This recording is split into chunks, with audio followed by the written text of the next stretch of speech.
Bonjour, madame. Je suis Jacques Cousteau, and I have a very big boat with lots of radios and sonar and stuff. Where's at the door, Dave? It's only Jack Cousteau. Oh, God, no, not again. Tell him we're very busy. I would like to personally invite you to join us as we explore the wonders of the ocean in my big boat. Oh, I'm sorry, Mr. Cousteau. May I come in, then? You have a big fish pond? Why don't you try the Whiteheads next door? They own a turtle. A turtle? Mon Dieu, a turtle! Le turtle sur le bicyclette! Pardon? Does this turtle ride on a bicycle? Does it get to work by the riding of a bicyclette?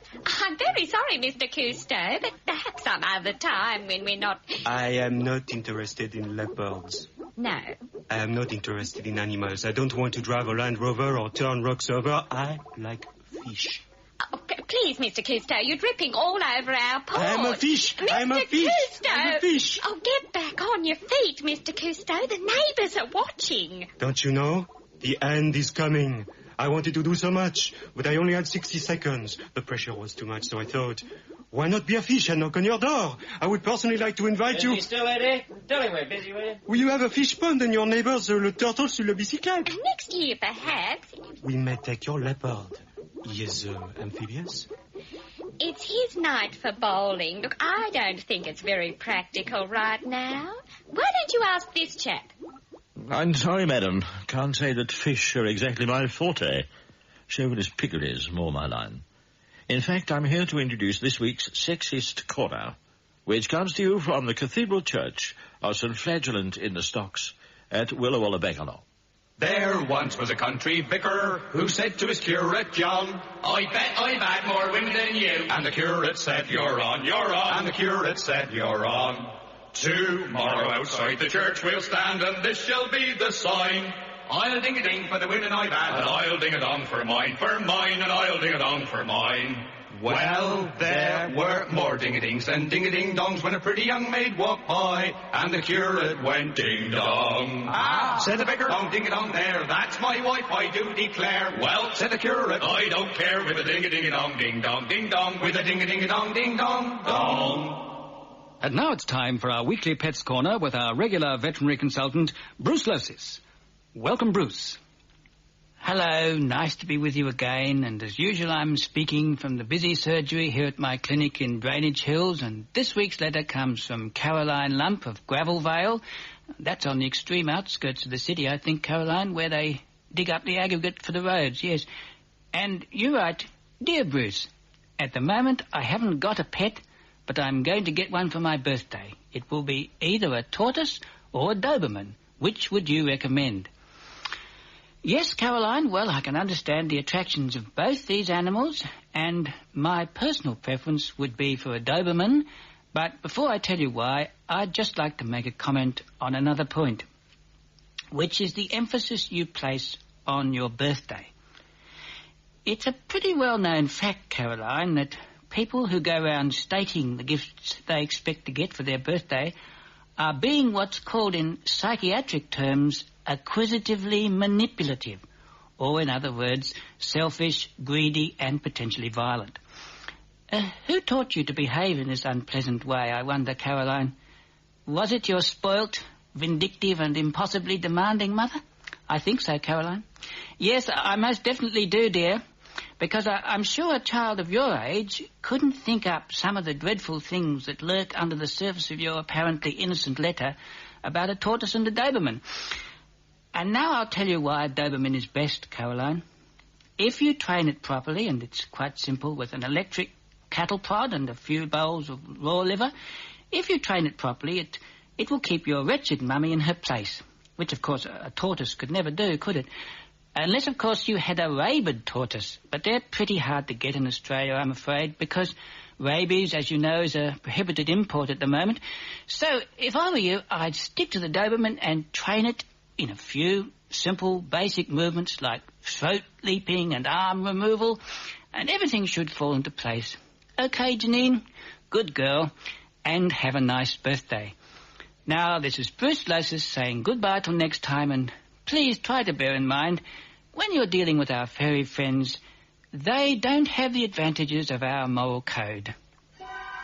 A long time ago, in a galaxy far, far away, there came a story of good against evil. The saga of devious extraterrestrial sporting identities against all that is respectable in our system. Now, episode 43 of Imperial Echoes. We join that paragon of interstellar ideals, Wimp Jaywalker, as the wise old Moby Maloney counsels him on how to face the satanic Imperial warlords. Now, Wimp, if you insist on confronting the Emperor and the malodorous turncoat Lord Breather, you'll need to use one of these.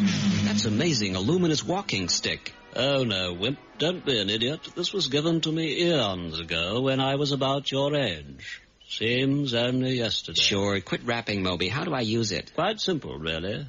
You know the interstellar doner kebab takeaway on Alpha Centauri? Yeah, great hummus. Have you noticed how there are never any mosquitoes in the area? That's right, and it's in the middle of an H2SO4 swamp. Well, the owner is a pupil of mine, Ahmed Tabouli, and he uses one of these. The most powerful insect repellent in the galaxy.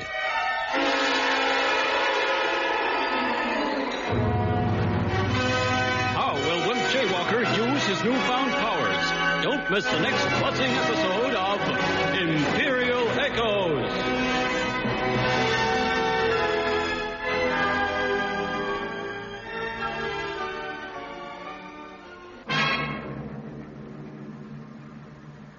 Karen.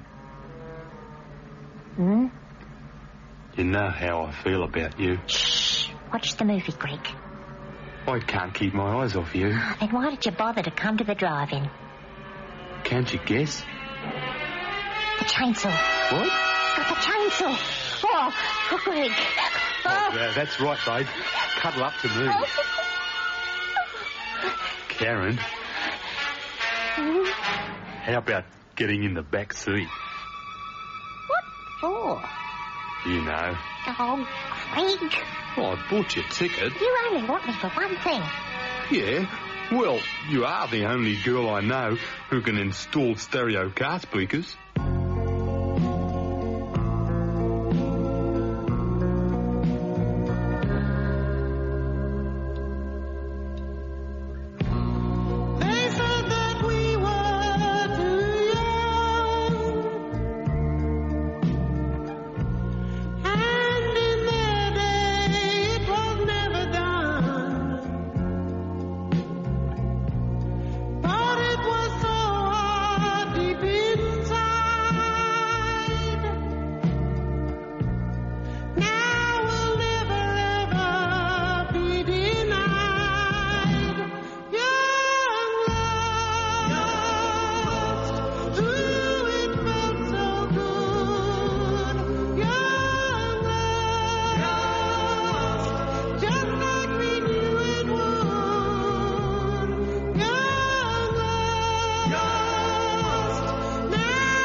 teenage dream? All this talk about love. You know, that's not what I'm talking of. No, no, no, no. You see, love is something you cannot trust. But I love to love a little lust.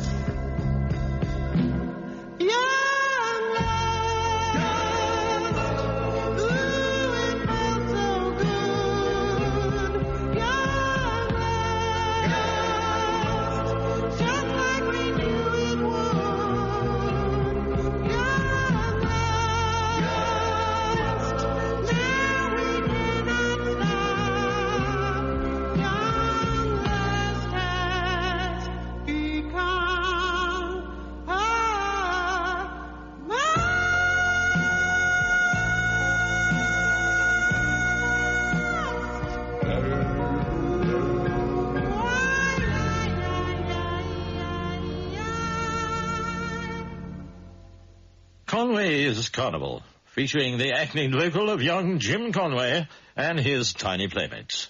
But where did this soulful, vibrant, indeed ethnic rhythm originate? A new book tells it all. We asked Eric Child to review it for Slightly Out to Lunch. Swing Under the Southern Cross is entertaining and it's amusing, but it raises a host of questions about the origins of jazz. According to the author, jazz was invented here in Australia by one Rudolf Strasner, a former Kapellmeister to King Ludwig of Bavaria. Strasner had fallen on hard times and decided to go to Adelaide, where he had quite a number of relations in the newly flourishing wine industry.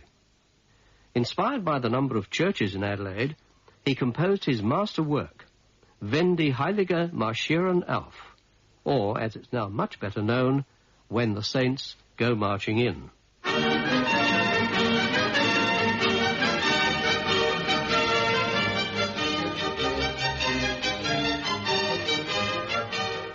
In the years that followed, this new syncopated music found its way to the Orient, via the clipper ships carrying gum leaves to Tokyo. In Japan, a group of young musicians from Osaka formed the original Adelaide Geisha Orchestra.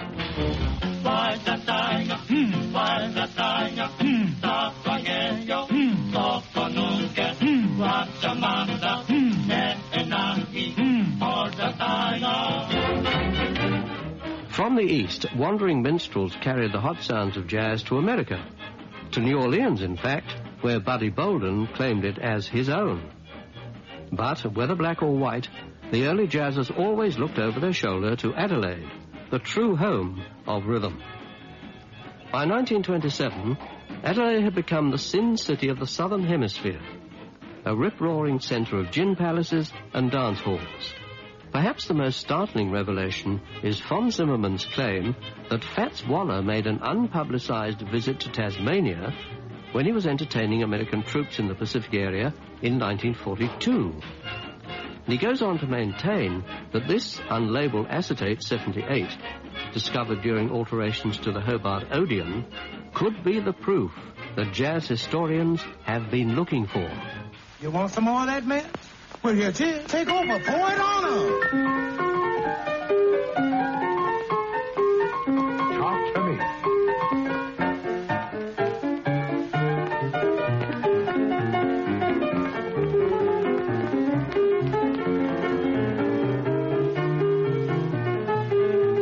That woman's back on town. Oh, my.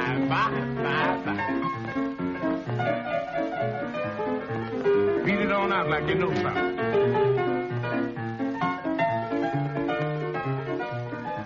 Love me. Oh, get me from under there. Saturn, yeah.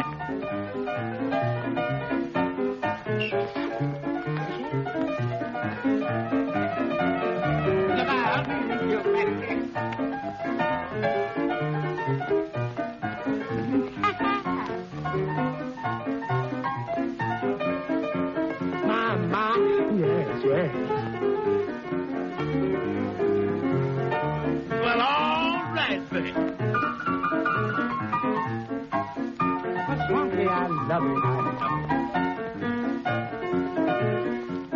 Give me another half part, I'll tell it all, right? Don't you beat it up, revolt. So there you have it, the story of Australian jazz. 500 pages of analytical deception. Klaus von Zimmermann's intriguing book, Swing Under the Southern Cross. It raises as many questions as it answers.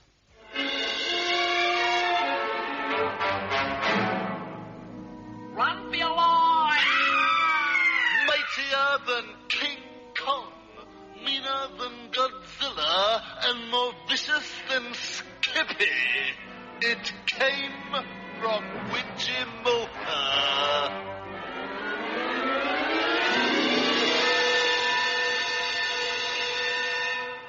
500 kilometres west of Widgimulka, the city of Perth is at play. It's a cloudless summer's day, and the beaches are crowded with sun worshippers who've thrown care and most of their clothing to the four winds. Among them is our hero, Jason Furbish, ace reporter for the Fresh Fish Daily, whom we find sharing a tube of zinc cream with his girlfriend, the lovely Vanessa Esser. I love it when you do that. What about this? That too. And how about this? Oh, yes. And this? Well, I don't mind, but I think the duck gets a little upset. A man, a woman, and a duck. Away from it all, among the sand dunes of some remote beach, and little knowing what's heading their way from Widjimulta.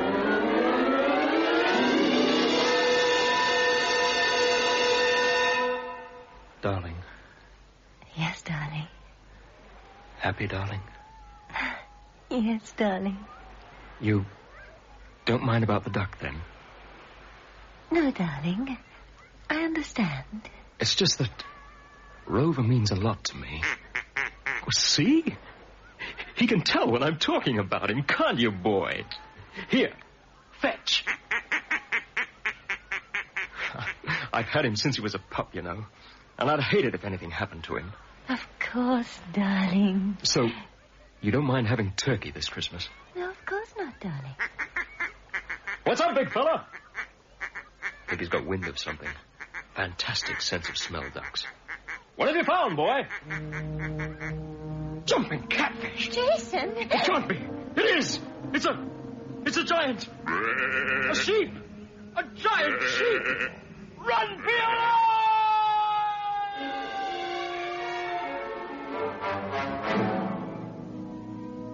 Well, what has created this mutant merino?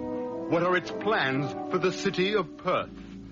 And is this the end of Rover the Duck? Tune in again for the next exciting episode of It Came from Widjimulta.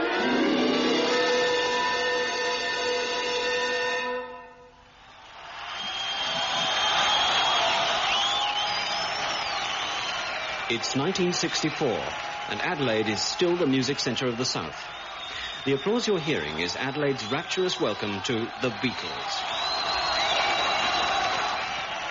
After their sellout concert, they were invited to spend a couple of days in the Barossa Valley by one of their most ardent fans, entrepreneur, winemaker, and yachtsman Willie Hahndorf, who invited them to appear on his German language show on 5OK Sandy Creek. The Beatles. Hello, this is Paul McCartney. Guten Tag. That's good. Guten Abend. This is George Harrison from The Beatles. Hello, this is Ringo Starr.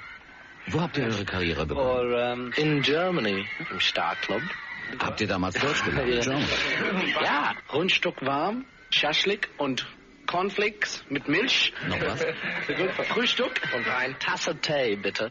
Because of their Hamburg experience, and as a result of the overwhelming response from the Barossa German-speaking community, Hahndorf pleaded with them to record some of their new songs in German for private distribution in the area. So, for the first time on national radio, the Barossa tapes. Hey, Willie was saying he wanted to do this song about some German bird. Do you know any German birds? I don't know any German birds at all. Well, that's pretty daft. I haven't seen any German birds since we were at the Star Club. Hey, Barry, could you wind the tape back a bit, do you think, and we'll have a go? Hey, lads, do you think you could simmer down a bit?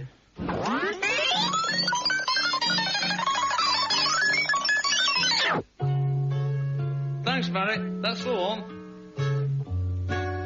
Let's try this then.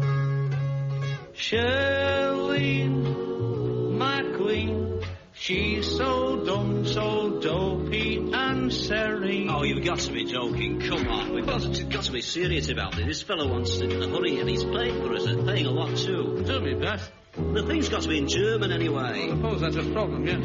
Well, look, have you got that list that he gave us of these German girls' names? I've got it around here. Okay. You got your list? Yes. Right. Now, you've got Lottie, Chowdo. No. Erika. Erika, no. Erika Liebling. Liebling, no. I once knew someone called Brigitte. Brigitte, Alita, no. Sigrun, that's evocative of the fjords and all that. God, Sigrun. Fjords of Norway. Why don't we make it a place instead of a girl's name? What about Berlin? Well, we'll try Berlin. This one will work, I know it will. I've been thinking about it.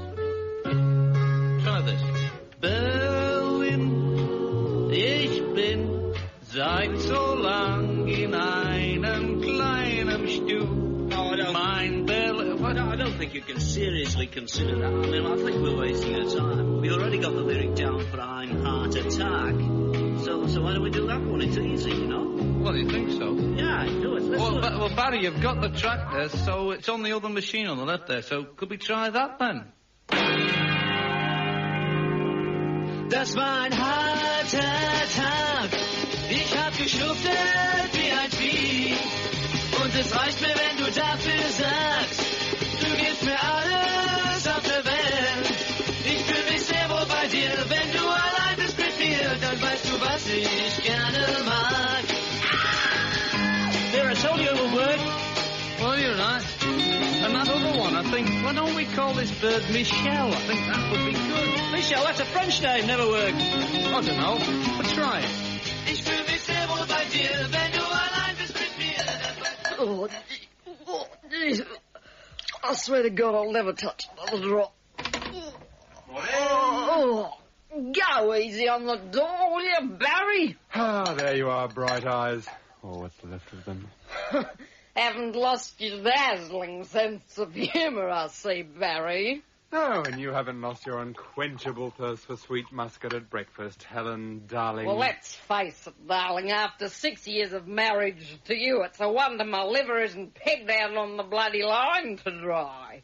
Have you read the script, Helen? Or should I say, can you see the script? There is no need to shout, Barry. All right, let's go. Could somebody move her in front of the microphone, please? Roll tapes. Cue Helen. Hello, girls and boys. Auntie Helen here with Barnaby Bunyip's Silly Billy story time. And while Auntie Helen looks for a bucket, Uncle Barry's going to sing us a frightfully special song. Crazy people. Crazy people.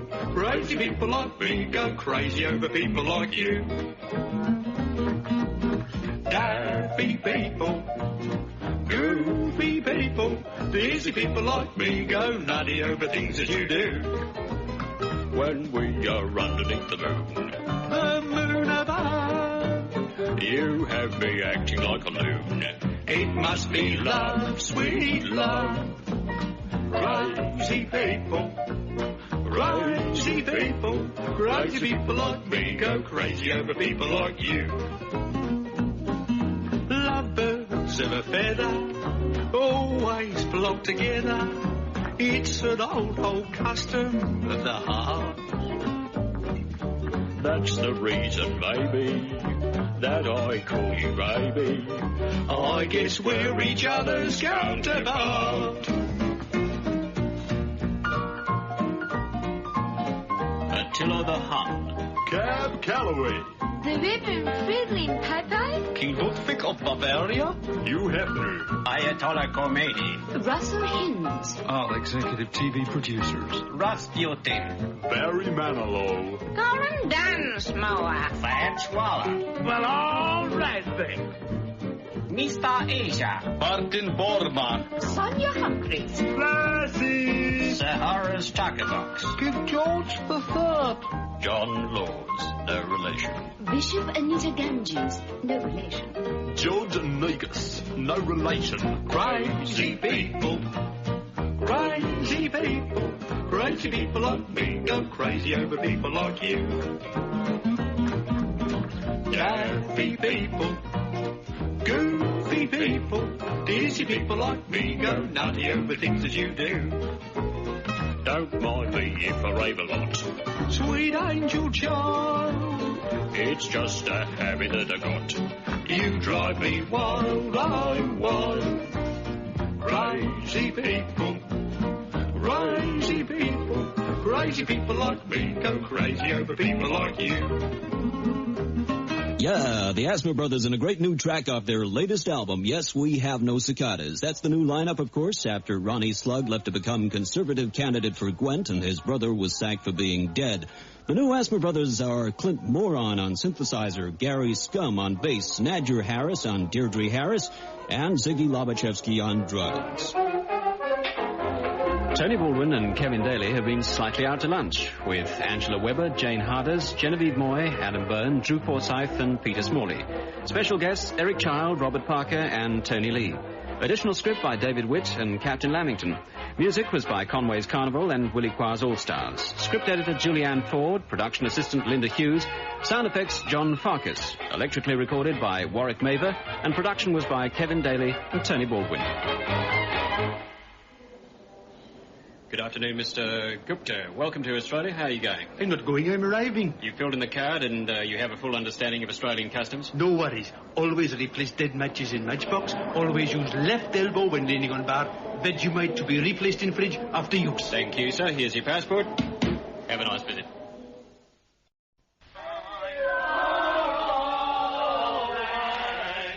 You native bears over there. Stop that. Speak to them, Humbla Balumla. What's wrong? Well, that's ridiculous. It's just a superstition.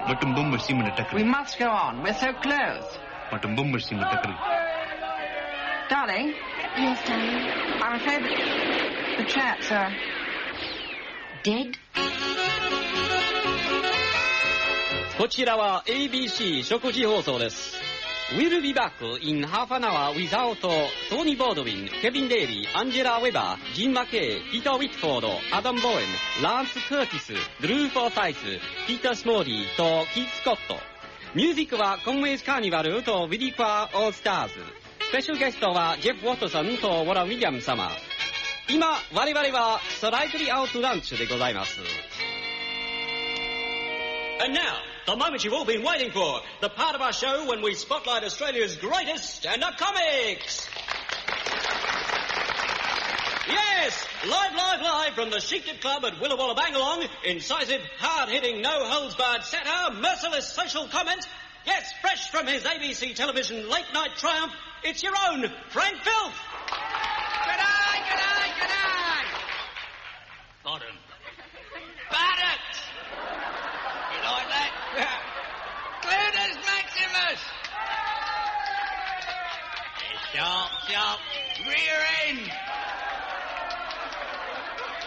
Cinnabon! Wait for it! Seat! And the biggie, bam!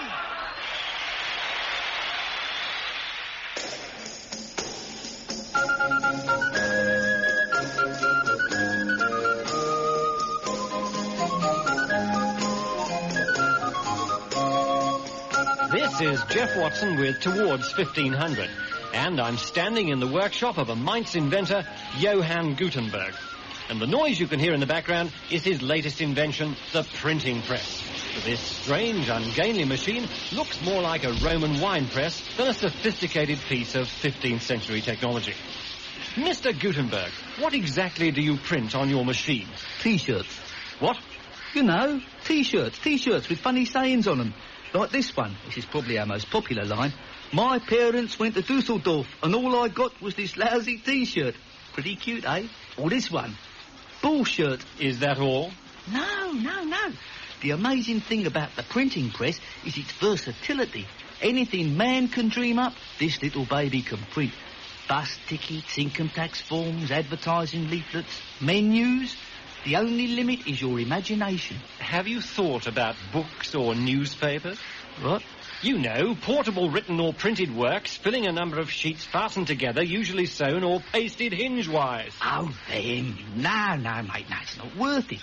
If I was to do that, I'd have the International Guild of Amalgamated Scribes and Town Criers on me back. No.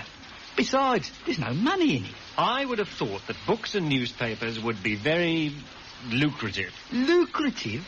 Don't tell me what's lucrative, mate. I've just invented printed money. But what of the common man?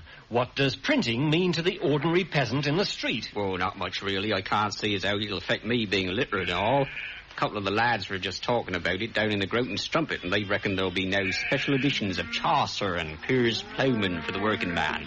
Bloody waste of time, if you ask me. I mean, Chaucer's essentially an oral tradition, isn't he? Like Homer. And his alliterative metre and Anglo-Saxon cadences would be lost in print. Besides, they'll never fit Canterbury Tales on a T-shirt. Well, there it is, the printing press. A technological marvel that will change the course of civilization, or just a tarted-up grape crusher. Only time will tell. Tune in again to Towards 1500 next week, when we'll present another special report, The Black Death, and Is It a Health Hazard? See you next week.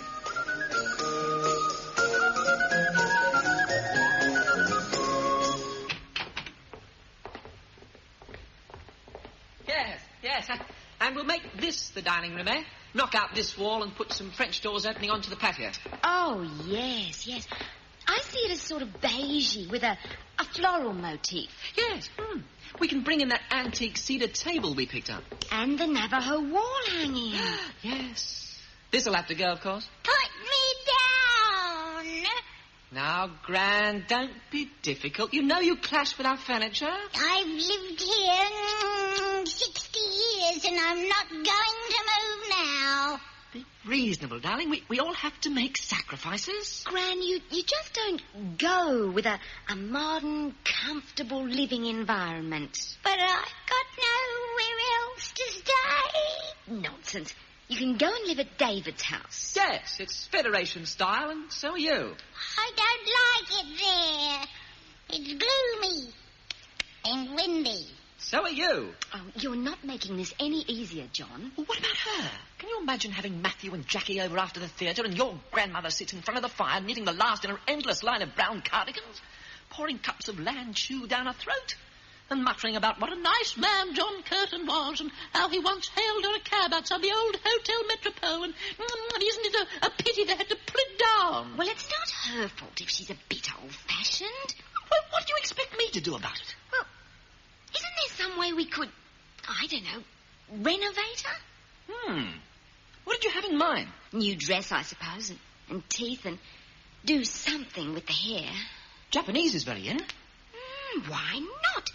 A kimono, a black wig. We could mount her on that big cane chair. I don't like Japanese. I wonder, would there be some way to sandblast her back to the original?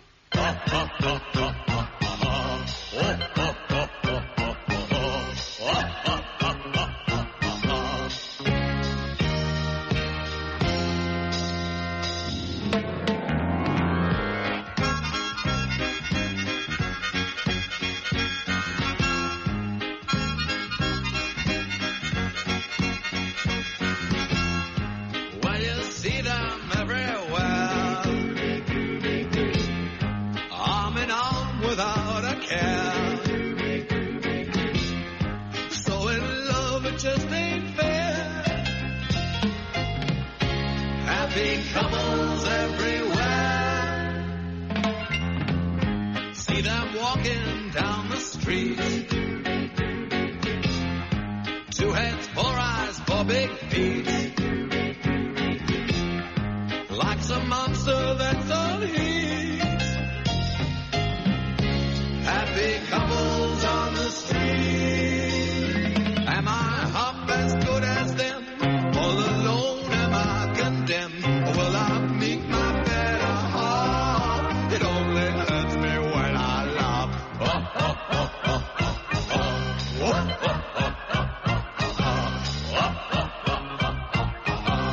Happy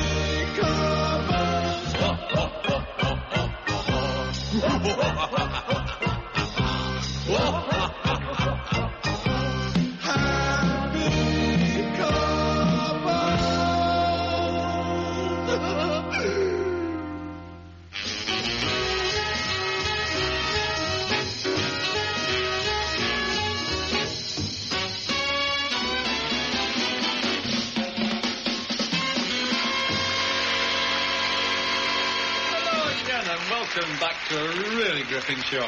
In fact, welcome to our next guest. As some would say, one of our most distinguished elder statesmen, and not only a politician, but in fact a man about town, a tycoon, and not many people know this, a musician and singer, and of course I mean Sir Horace took about. Hello, Brian. I mean, Mike. Hello, viewers. So glad I could find the time to give you the benefit of my long experience and wisdom. That's, in fact, a great privilege and honour to have you with us. I understand that you yourself were actually, in fact, on the last boat out of Singapore when the Japanese invaded. No, I feel that's a scandalous misinterpretation. Oh, there is, Geraldine, I was the first man on the first boat. I knew where my duty lay, and it was in Canberra with Johnny Curtin, not freeloading in the pampered palm fronds of the Raffles Hotel. So you came back, and I suppose that then came the most exciting and the most important time of your life, when you were made Federal Minister for Austral-American Affairs and Racing. Well, yes, our headquarters was right at the heart of the problem in Sydney's King's Cross. Now, I've never been a wowser, and we pioneered the mass employment of women a quarter of a century before Germaine Greer, and might I say, Prakash, without false modesty, that the inspiring results of our work can be seen even today in that inner suburb of the metropolis. That's amazing. And that led, I suppose, to your reorganisation of Sydney's finest. I've always found the police most agreeable chappies. They're very poorly paid, and I think that if you can supply these splendid fellows with a few creature comforts that they might otherwise miss, and it would be very wrong not to, it keeps morale high, it adds moral fibre. And I'm very glad to have been associated with a scheme to induct retired and deserving officers of the law into a private enterprise in a small way, importing oriental herbal remedies or something. I forget quite what, but I remember it's very profitable. And if capital isn't injected into the economy, well, we've all had it, haven't we? And I must say that that's, of course, been in conjunction with my lifelong commitment to the industrious dockside labour force in Melbourne. Well, your kind heart, Sir Horace, is known to everybody. We'll be back in just a moment to hear some more of your great wit after this short break. Excuse me, is this a job centre? What's it to you, pal? Well, I've come here hoping I might get a job. Yeah, I'll give you one, pal. Oh, what? If you're looking for employment, don't go to your local job centre. They'll just job you. Come outside and say that.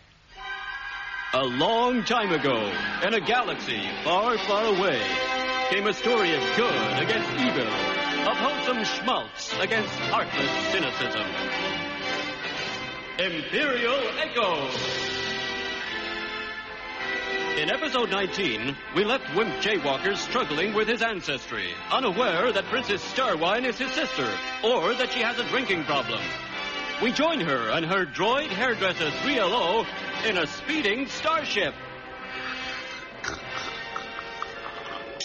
Mix me another Manhattan droid. I regret, Princess, it is against my programming to encourage drug addiction of any kind. Can I pour you a Venusian mineral water? No, you limp-wristed heap of tin. Give me the bloody bottle. Very well, though I'm sure Master Wimp would disapprove. Listen, droid. It's none of Wimp's business what I do. Oh, dear, life was less complicated somehow when I was loaned to that fat Queensland politician on Earth who ate the cane toads. Hello? Oh, bleeding asteroids. It's an obscene phone call. Might I suggest, Princess, that we could ascertain the identity of the nuisance caller by putting the call up on the screen? Oh, it's one of those tacky plastic freaks. Look at the bastard. Coal scuttle helmet, black PVC cape, and a dog muzzle. How perverted can you get?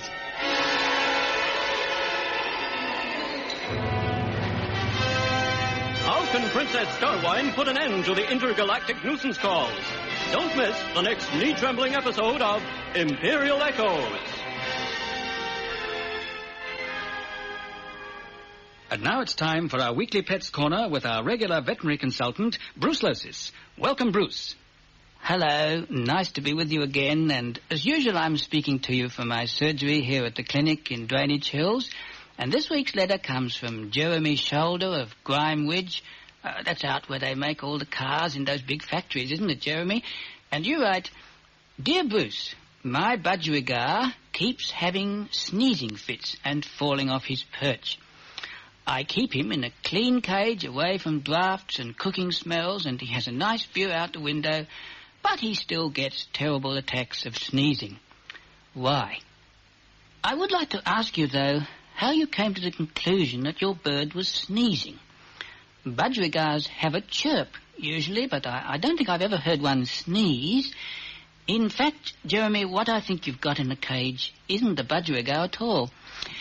What you've got in there is some sort of rodent, I'd say, that someone sold you as a budgerigar by disguising it in a crude but effective costume of feathers, beak, etc.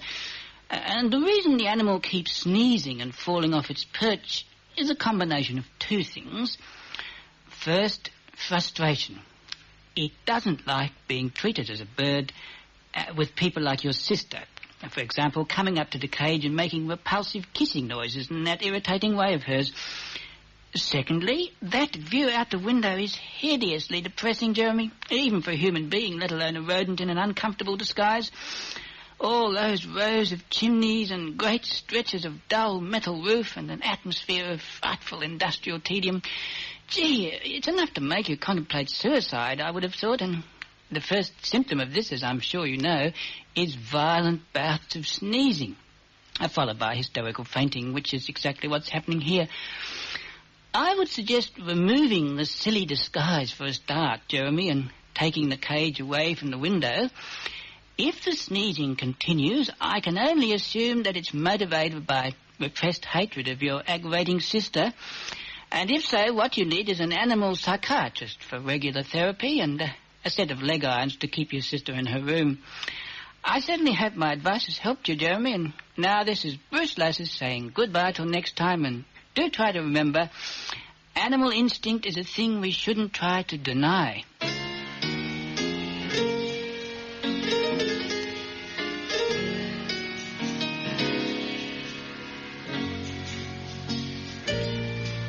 Do you remember, way back, when you were just a kid, how great-granddad took you on his knee and told you how he ran barefoot all the way to town to warn the troopers where the Kelly gang was hiding out? Remember in the 50s when Uncle Charlie called the cops because he heard Joe Tchaikovsky talking Russian to his old mother next door? All right, into the wagon, you filthy common! And how could you forget the time in the 1960s when your sister Marge was hiding that American draft dodger in the garden shed? And your big brother Wayne phoned the American embassy. Thanks, buddy. We'll be right over. Say, do you take cash or a check? Well, now it's your turn to do your bit for Australia in 1984. Football, meat pies, kangaroos and panel bears. If your husband uses expressions like, she'll be right, mate, and she's a little ripper, he could be suffering from an unfashionable level of overt sexism. Does your old dad leave half his spaghetti on his plate? Well, you know, that could be the first telltale sign of unacceptable crypto-racism. Hello, Dad, eat your dinner. You wouldn't make me eat worms, would you? I'd sooner eat a snake.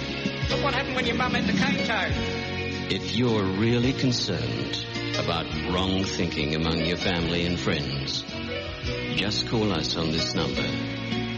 We'll send round a couple of our friendly thought officers in a plain van with tranquilizers and a straitjacket. Jobberman for Australia, Jobberman for Australia, Jobberman for Australia.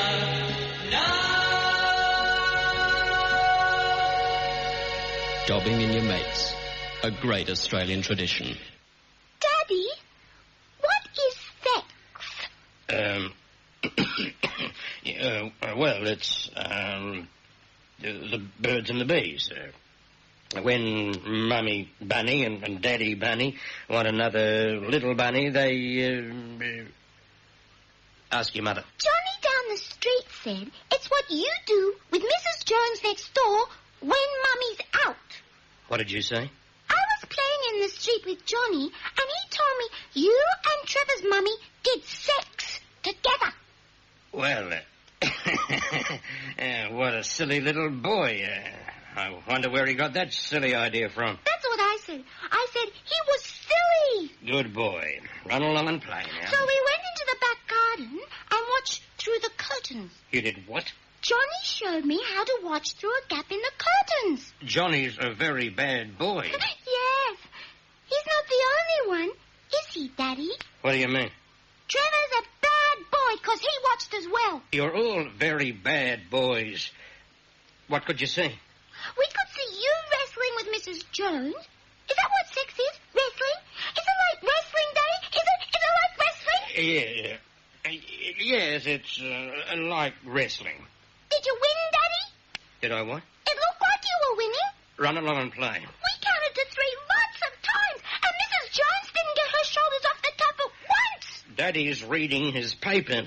Johnny said you're the best wrestler he's ever seen. Look, Daddy's getting very angry. Now, why don't you run along and play now? I haven't got any toys. You've got lots of toys. What I'd really like to play with is one of those big computer games like we saw last week in the shops. I told you before, Daddy can't afford one of those expensive computer games. Now, off you go.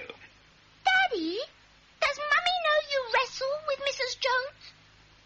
No, Mummy doesn't know. We'll keep it our little secret, shall we? That depends. Depends on what? On whether you get me one of those computer games like we saw in the shop. But that's blackmail. Is that? What is blackmail, Daddy?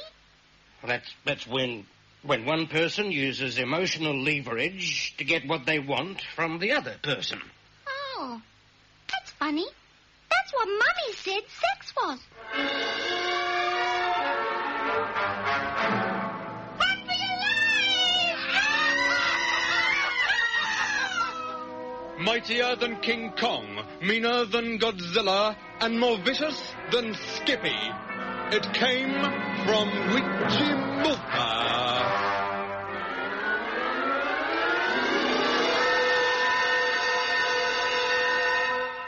In its diabolical quest for a way to turn wool into polyester, the CSIRO has accidentally created a monster, a giant sheep 50 stories tall. The mutant merino has escaped from captivity at Witchimulpa and is rampaging through Perth.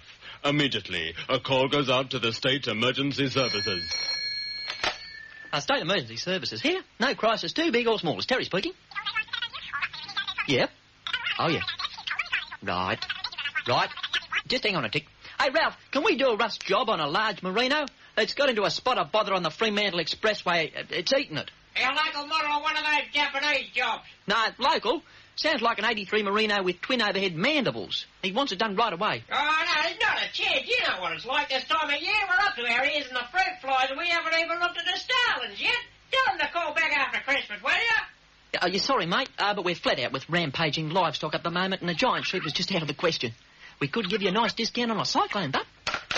As darkness descends on the besieged city, one light burns fearlessly through the encroaching gloom. It's the office of our hero, Jason Furbish, ace reporter for the Fresh Fish Daily, who's working round the clock to keep his loyal readers informed about the city's devastation and the latest bingo results. For once, his editor is impressed. That's a good story, Furbish. I particularly like the way you tie in the giant sheep with the America's Cup, the search for a cure for cancer, Prince William, and the Senegalese ice hockey team. Yeah, that's real crass. Don't you mean class, Chief? I know what I said. But there's one thing you left out. The monster doesn't have a name. I didn't know it had one. It doesn't, Furbish. We give it one. Why? Because all monsters have got names. King Kong, Godzilla, Jaws, Malcolm, all the big ones. It's what gives them that aura of fear. And it's what's helped us sell newspapers. You're right, Chief. We need a name that will strike terror in the heart of every Australian. A name that will evoke images of chaos and destruction. A name that will ring with infamy throughout the ages yet to come. That's it, Furbish, that's it. A name like... Jeffrey. Well, now, there's a name to frighten the children with. But will the giant sheep take to it? Or would it prefer something more macho, like Dolores? Tune in again for the next exciting episode of It Came from Witchimulpa.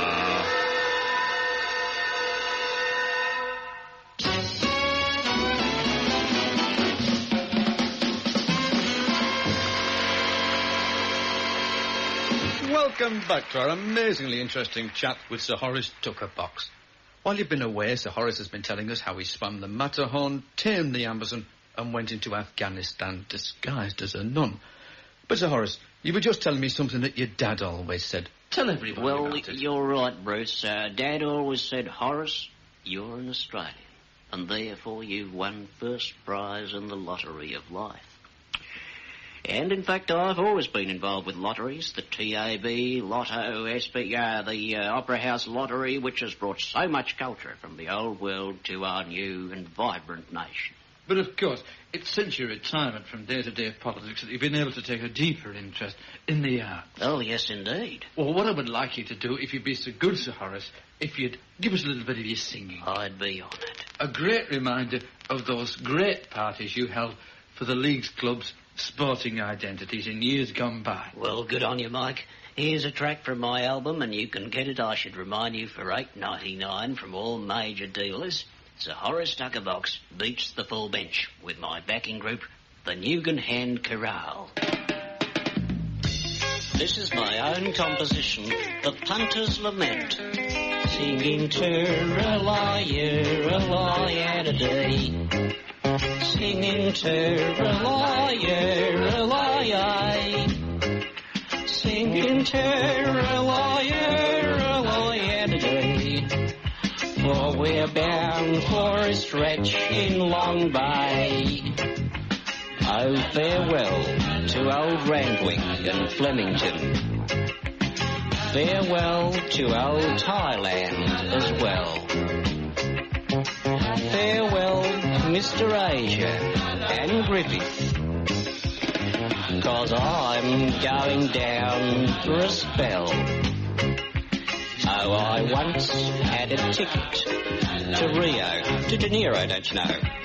Fake passports from 10 different lands. But some galah went and shopped me to ASIO. And I fell slap bang into their hands. Here's a Tuckerbox. We can help you, man. You got a really swinging voice, you know. What about extradition? No, you'll be all right in Trinidad, man. What about Montevideo? Montevideo's Uruguay. I don't know nothing about Uruguay. I've always fancied Montego Bay myself. Montego Bay. The rum there is fantastic, man, but how you get on with the expedition, I do not know. See my secretary. I'll do that, man. Here we go. Farewell to the High Court forever.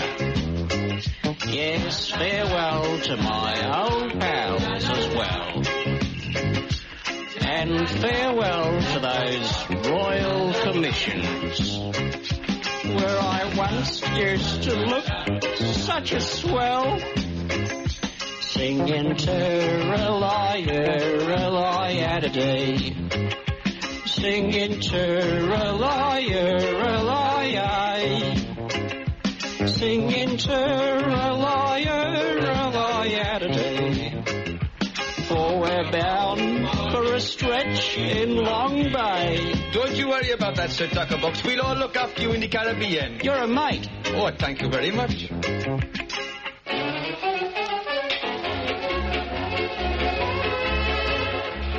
We've been slightly out to lunch with a script by Tony Baldwin, Kevin Daly, Angela Webber, Adam Byrne, Lance Curtis, David Witt, Steve Johnson, Ken Matthews, Colin Bowles and Peter Smalley.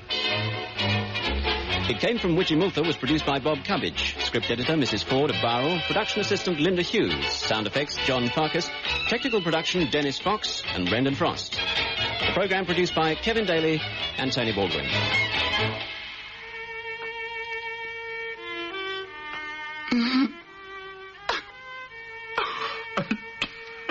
Go on. You can. No, don't you see? You must. No, I'm washed up. It's no good anymore. You have to. No, I'm a nobody. Don't you understand? I'm nothing. I'm finished. Go on. Argue with me, for God's sake.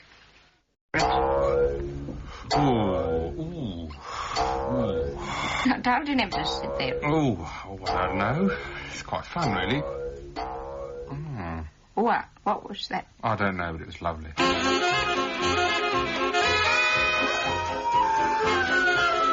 This is ABC Feral Radio, and around Australia it's 1 p.m. except in Adelaide where it's still Friday night. However, whatever the time, we'll be back in half an hour without Tony Baldwin, Kevin Daly, Jill McKay, Peter Whitford, Angela Weber, Adam Bourne, Lance Curtis, Keith Scott, Drew Forsyth, Peter Smalley and Genevieve Moy. Strict tempo music for dancing by Arthur Greenslade and the G-Men with vocal refrain by Vaughn de Silverquin and Leg Break Molasses. Meanwhile, we're slightly out to lunch, man.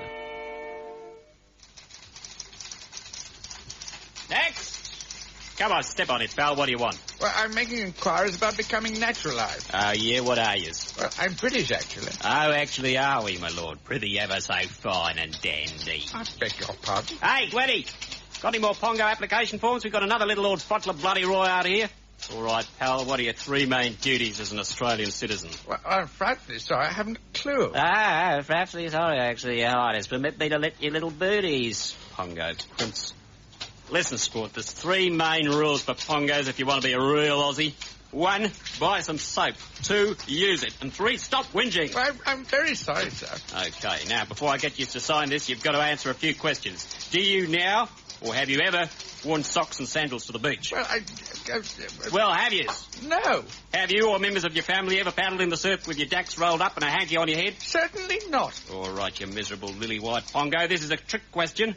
A Barbie is which of the following? 1, a doll. 2, an outdoor luncheon type thing. Or 3, a quiz show hostess. Now, think carefully. Wait, it's all 3, I think. Okay, smarty pants, that ends the formal ceremony. Just sign here. Get it here, Pongo features. Righto, raise your right hand. Now repeat after me. I am a Pongo bastard. I am a Pongo bastard. What are you doing, Mr. Passacalia? Oh, nothing, Mr. Dawkins, nothing. Very nice to meet you, sir. I hope you enjoy your adopted country. See you later now.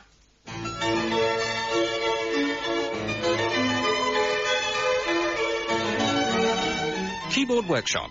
This week, Professor Eugen Crutch, Senior Lecturer in Quasi-Gothic Neomorphism at the Upper Pacific Fine Arts Collectorate, talks about harpsichord maintenance.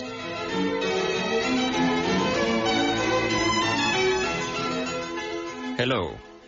At a recent symposium, I was asked to elaborate on the need for stricter piano caster control.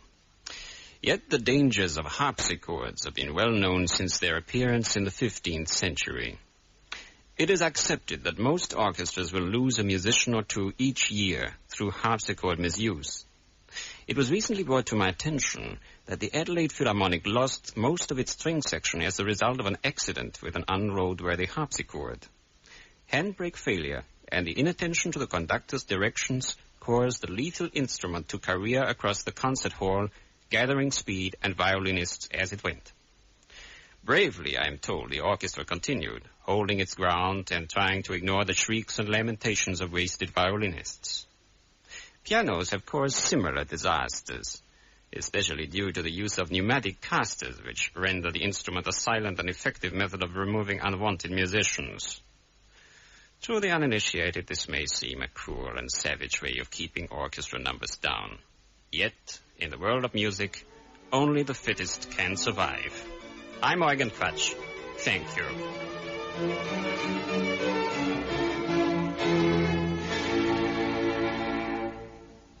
Welcome, dear. How are you?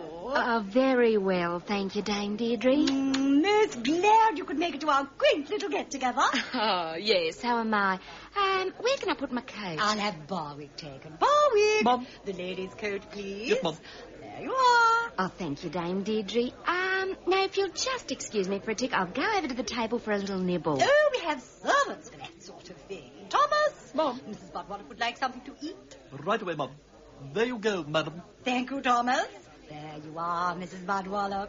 I only wanted some French onion dip, but surely there was no need to bring over the whole table. The servants like to do their job very efficiently. Oh, right.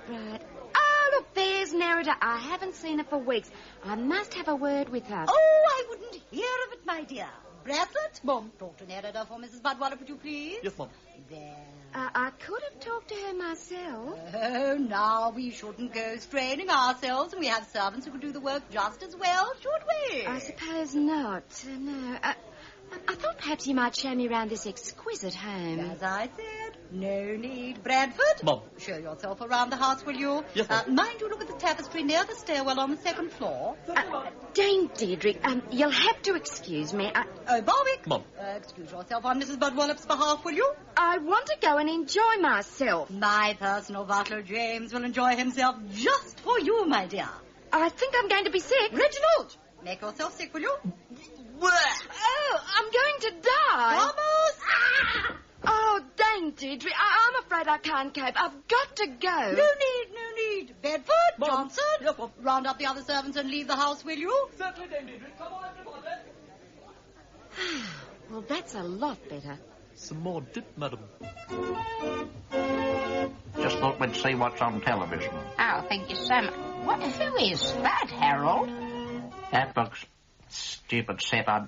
It's come back on a different channel. I've seen this movie before.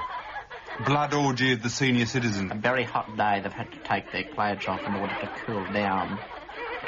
Now they're having afternoon tea. You know what they say. Very strange way to have afternoon tea, isn't it? Continental people. Ooh. Very Fellini, isn't it? Eric Fellini of Launceston. Hello, this is Wayne Lederhosen for Let's Insult Your Intelligence. As I'm hogging the camera, I'm sure you haven't noticed that I'm standing at the side of the Great Western Highway outside the sleepy township of Munboring, where D.H. Lawrence may or may not have left a pooch. Last week, you'll recall that we investigated the amazing courage of a young Nazi MP who spent a week in the night house at Sydney's Taronga Park Zoo disguised as a platypus. Well, this week we look at the question of immigrants and, indeed, should they keep feral animals. I got a wombat, his name is Fred. He sleeps all day and digs holes in my bed. Wombats don't go much for reading. Fred's no intellectual pup. He won't set the world on fire, but he'd sure like to dig it up. That's fascinating. Could you enlarge on that last statement, do you think? I got a wombat, his name is Fred. I understand there's a certain amount of wombat drug abuse about. He don't smoke ganja, he's so well bred.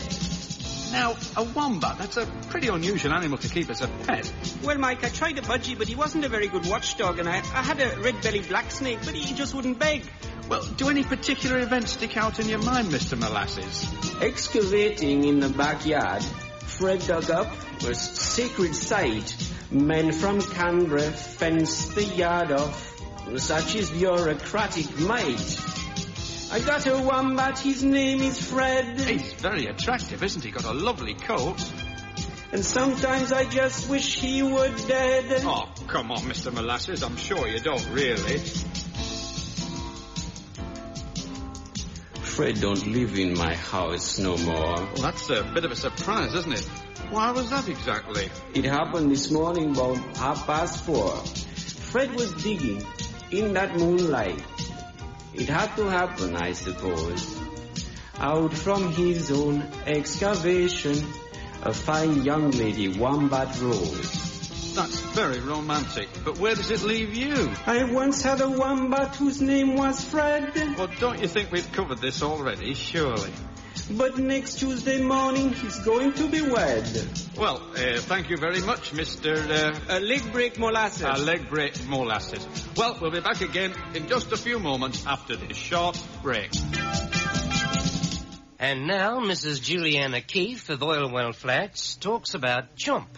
When I dish it out every day, they all come running and they gobble up every little bit. When you're running a big nursing home like this, you really go for economy. Look at their healthy teeth and hair. Chomp really gives them something to bite into. So you'd recommend chomp to other matrons? Oh, why, yes. Well, there you have it. Mrs. Juliana Keefe, top matron at Sunnyside Nursing Home, recommends chomp. When you buy your can of chomp, fill out the questions on the back about your grandmother, and she could win a personalised feeding dish. Chomp, for happy grannies. Hello there. Nice to be with you again. And as usual, I'm speaking to you from my surgery here in Drainage Hills, and this week's letter comes from little Deirdre Custard of Refrigerator West, and that's not far from me. Nice part of the world, Deirdre. And you write, Dear Bruce, I am thinking of getting a snake as a pet, but I can't make up my mind what kind of snake I would like. I've thought of getting a brown snake or a tiger snake or even a copperhead, but I'm not sure. Which snake do you think is best for a small home with a small backyard? Thank you for your letter, Deirdre, and what beautiful handwriting you have, dear. Now, I'd just like to leave the question of the snakes aside for a moment, if I may, because reading between the lines, I think your letter is actually about rage. Rage and defiance, Deirdre, and if I can just read a little deeper into it, I think what you're really saying is that you live in a ghastly, cramped suburban home with a very oppressive family atmosphere, and you feel so enraged by the unfair pressure placed on you by your family, and I guess it's Mum and Dad and 2 spiteful brothers, that you want to kill them. Well, Deirdre, of course, murder is very effective.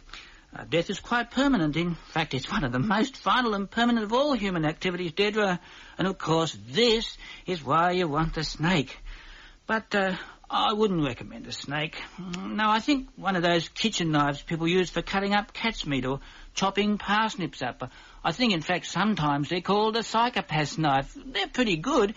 But in this case, I don't think you should resort to murder. At least not at first, Deirdre. I think I'd try a really bad fright. A 12-gauge shotgun fired into the ceiling at breakfast is very effective. Or you could try running through the house in the middle of the night, shrieking at the top of your lungs and throwing gelignite out the windows. However, if you do decide on the snake, Deirdre, not a brown snake or a tiger snake, get a taipan. Beautiful striped colours, Deirdre. Doesn't eat a lot and utterly deadly. Anyway, I hope I've been of some assistance with your little problem, Deirdre. Now, this is Bruce Loses saying goodbye till next time, and please bear in mind, animals are only dumb because they can't talk.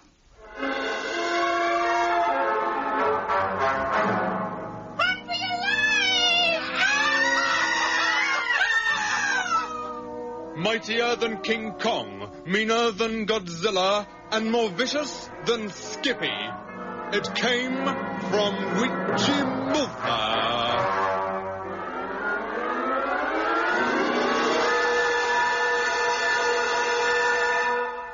The battle for Perth is over, and Geoffrey the Giant Sheep is on the run. The last-minute deployment of the Army's Special Formation Dance Battalion, the Jockettes, saved the city through a combination of brilliant military tactics and the hokey-cokey.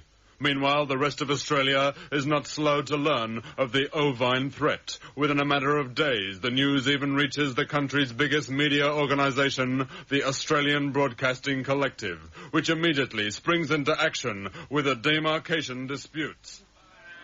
Righto, brothers and sisters. Hands up, all those in favour of the news department covering this giant sheep business, all right? Hands up. Okay, all those in favour of the rural department?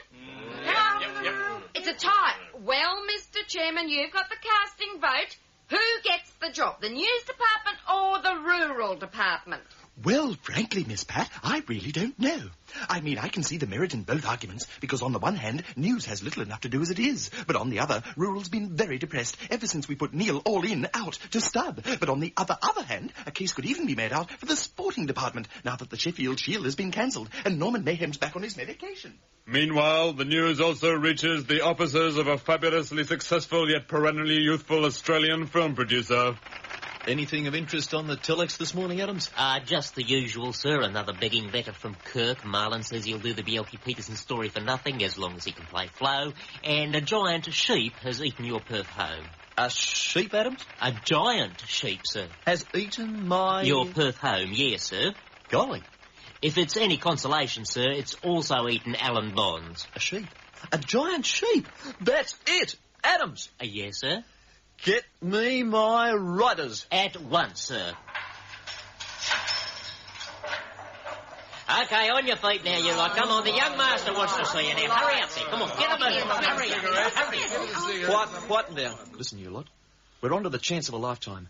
A giant sheep is on the loose in Australia, and I want a film made about it. A film with spectacle. A film with romance. A film with thrills. And above all, lots and lots of horses. Now, how about it? Come on, think. Yeah, What about the sheep that ate Melbourne? Oh, no, not dramatic enough. What about the sheep that ate the Melbourne Cup? Or even better, the sheep that won the Melbourne Cup. Oh, yeah. That's it. And we'll call it Bar Lap.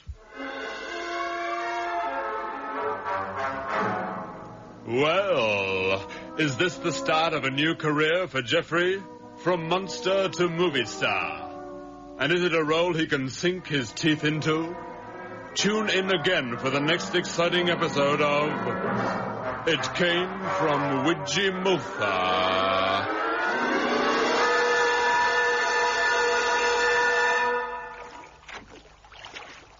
Hi-ho, everybody.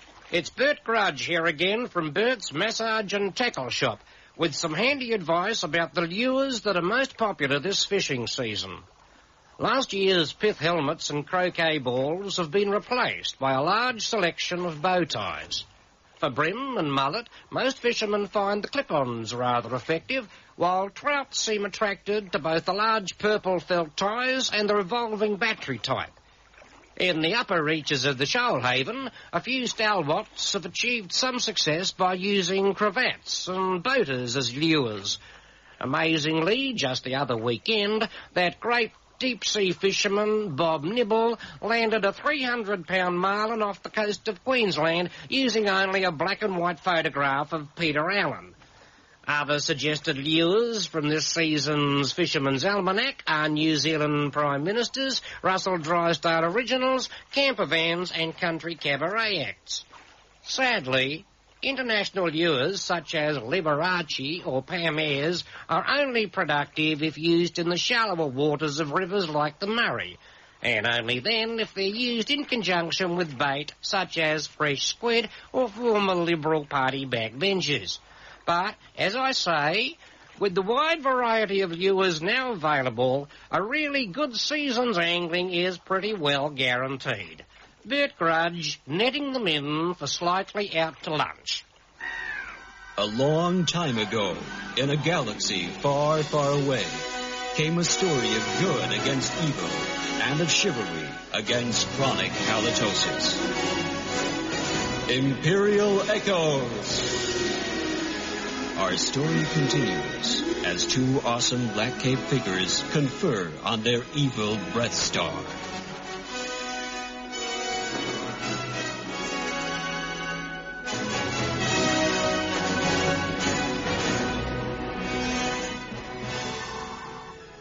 May I congratulate you, my friend. Your breath is particularly offensive this morning. I have been working on a new formula, Your Highness. And what, if I may be so bold, my friend, is your secret? Garlic prawns. It is lethal at up to 20 paces. Hand over that entree dish, Father. Ah, young wimp Jaywalker. But I think you have underestimated the power of continental cuisine. Ah, ha, ha, ha. That breath!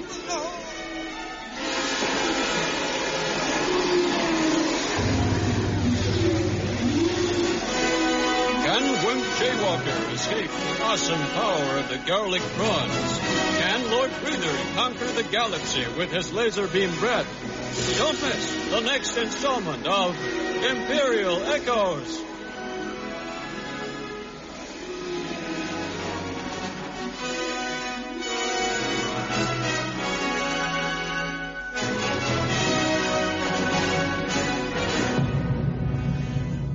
A man whose radical new techniques can turn any student into a Da Vinci. That's Terry Legan. Good afternoon, Terry. Hello.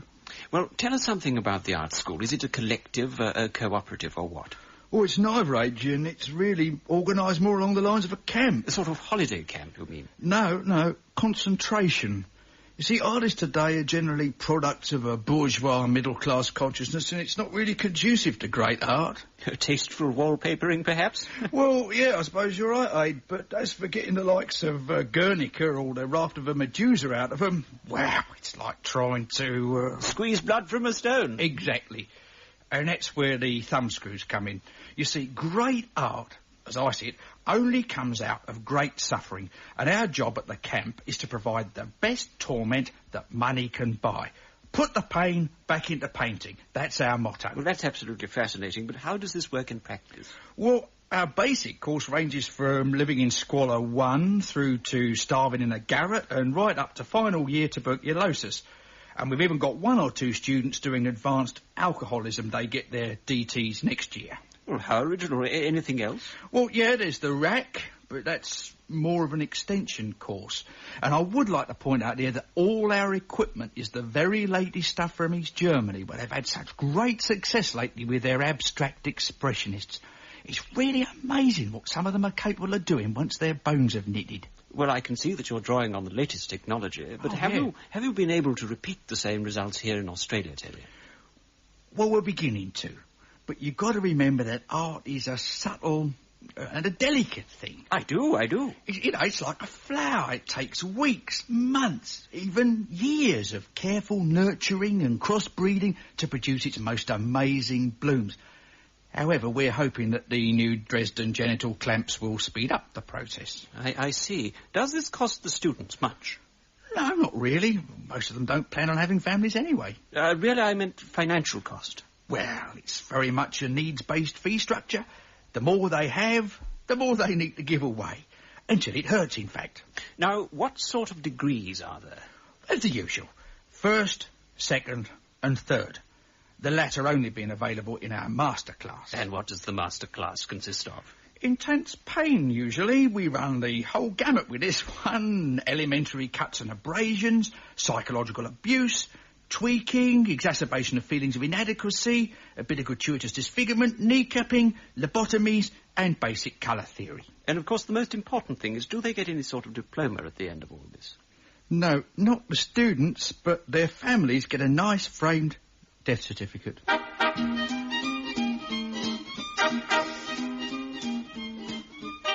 From the diamond-studded $1 million Wattle and Vine Club at Plush Hotel Eureka at Sunset and 110th Street, Willowalla, Banglong, the makers of Azimuth Patent Combined Surgical Truss and Nose Straightener bring you a program of modern dance music purveyed by Sir Arthur Greenslade and the Willowalla, Banglong Everglades Serenaders. And now, may it please you, your genial host, Nervous Slade. Hip, hip, everybody. We'll soon be gliding onto the dance floor. But first, have you noticed that your chauffeur refuses to have you sit next to the driver's seat? Do your friends insist on speaking to you through closed doors? Do you suffer from an enlarged proboscis and nocturnal flatulence? Then you need the benefit of Azimuth's scientifically approved patent combined surgical truss and nose straightener. Pardon me, pretty baby. Is it acne or dandruff or rabies? Pardon me, pretty baby. Am I so repulsive to you?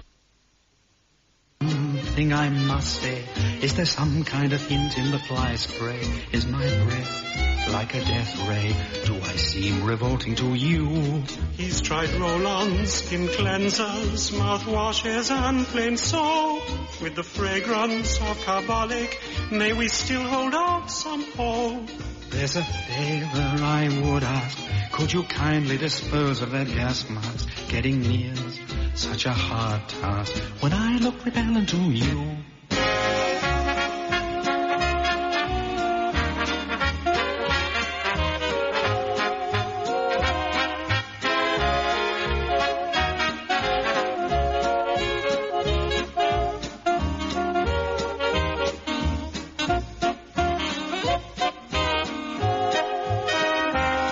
Why don't we get acquainted? Is it just 'cause my breath is so tainted? Oh, my God! No, she's fainted. Am I so disgusting to you? Yowza, Hot Fiddle and Fritz. Your own Don Harper and George Goddard.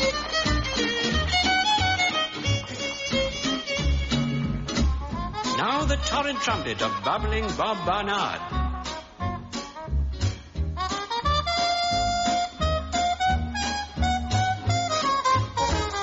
Oh, Johnny Costello's moaning trombone.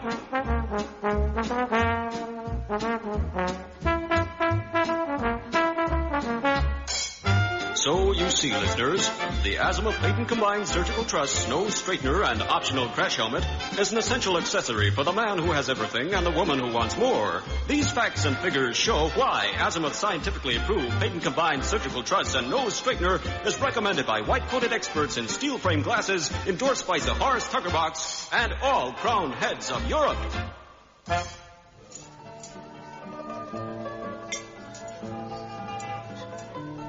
Happy, darling? I'm so glad you chose Italian for our anniversary, Barry. So romantic. Oh, konnichiwa, minasan. Good evening, madam. Good evening, sir. Welcome to Pericolo Spaghetti House. Would you like to order now? Oh, yeah. My wife's having the gazpacho, and I'll start with the spaghetti marinara. Oh, one cold miso soup, one seaweed noodles. Now for the main course, we have raw scallopini, raw ravioli, raw tortellini in soy sauce, and raw chicken cacciatora. I realise you specialise in regional cooking. Isn't there any seafood? Why, certainly, madam. Raw fish of the day is barracuda, though we also have raw saltfish, raw tuna, raw squid, and raw jellyfish eggs. That sounds absolutely revolting. I mean, can't you come up with anything in the standard Italian repertoire? Yes, so this night there was something. Yes, raw prawns. Now, look, bud, if you're trying to take the piss out of us, there's another perfectly good eatery down the road. Come on, Beryl.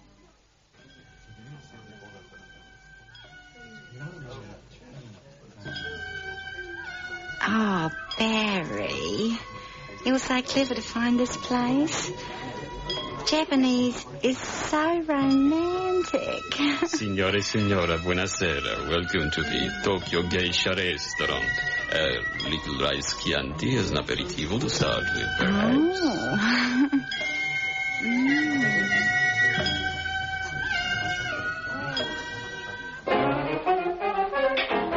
We've been slightly out to lunch with a menu garnished by Tony Baldwin, Kevin Daly, David Witt, Angela Weber, Adam Byrne, Lance Curtis, Peter Smalley, Captain Lamington Superscribes, Alan Hobbs and Robert Caldwell. It Came to Bridgemoor was produced by Beamin Bob Cubbage. Linda Hughes listened to everyone's problems. Script edited by Mrs. Ford, concerned mother of 6, Rover the Duck played by John Fox. Mr. Edison's talking machine operated by Ron Minogue and Warwick Maver, and the entire meal under the personal supervision of Kevin Daly and Tony Baldwin. Now it's time for Kitty's Corner, and with me today we've got a very special little friend with us. Hello, Edward. Hello.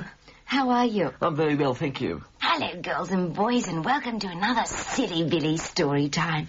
And if you remember, when we left the favourite 5, they were just doing very strange pagan dancing. Yes, they were. Down by the dam. Yes, what happened then, Miss Helen? What happens? Give me another drink and I'll tell you. Christmas just wasn't the same for the favourite 5. Since the divorce settlement came through and Auntie Marjorie had the operation and... Oh, come on, everybody. We've got to find another adventure. Yes, but there aren't any, Tommy. I say, why don't we go and get some cameras and then we can go and photograph Uncle Quentin when he goes and visits Auntie Marjorie, and then we can reopen the whole divorce proceedings and supply new fresh evidence and all that sort of thing. What a ripping idea!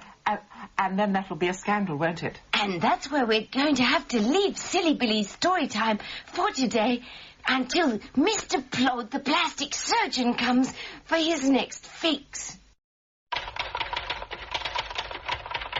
Dear Mum, I have got something cruel and terrible to tell you.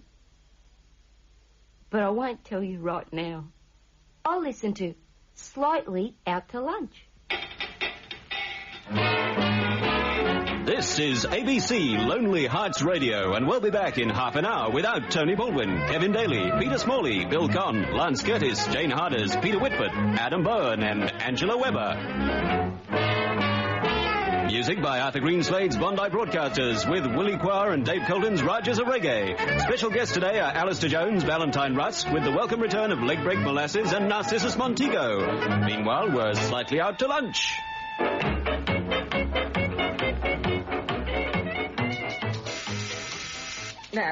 Now, look, I'm terribly sorry, Mrs. Reagan. The palace grounds really couldn't accommodate your husband's rodeo and country and western show, no. You're fine, I'll pass it on. Right, goodbye. G'day, pal.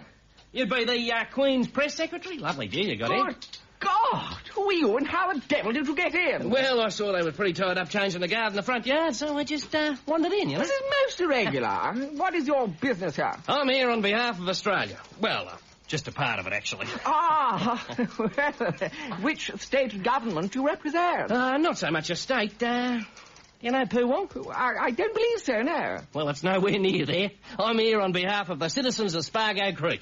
I'm afraid I've never heard of it. Oh, fair go. We got our own postcode and everything. Oh, good for you. Anyway, once a year we have what we call the Spargo Creek Golden Model Ball, where we drink and dag around, you know, raffle the odd chook, etc. Does Her Majesty like chooks? Please get to the point. Well, this year is Spargo Creek's Silver Jubilee. It's been 25 years since we had the septic tank put in, so we was hoping to make this year's Golden Model Ball a bit special. We wondered if Her Majesty would like to be the Spargo Creek Golden Model Ball Queen. Her Majesty... Well, we thought she might like the publicity, you know, and she can keep the costume, too.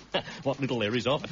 Oh, really? Oh, it's nothing rude, mind, nothing rude. Just golden model pom-poms stuck on with clag so they don't fly off when she dances through the streets. Yes, quite, sir. I hardly feel that Her Majesty... Look, we may be a small town, but we're all royalists. We've had the streets carpeted in red. No, look, I'm sorry. It's quite out of the question. The Queen has a very busy schedule and is totally unable to make any visits to minor colonial towns. Well, have you asked her?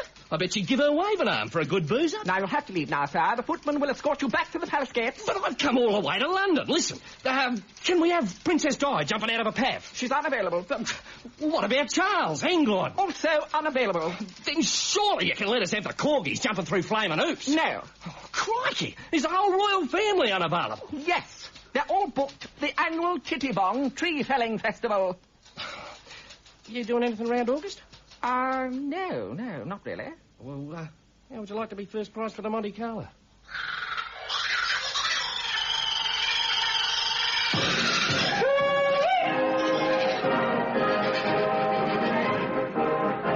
From across the seas, around the globe, out of the outback and into your local theatre, it's the Cooey Newsreel.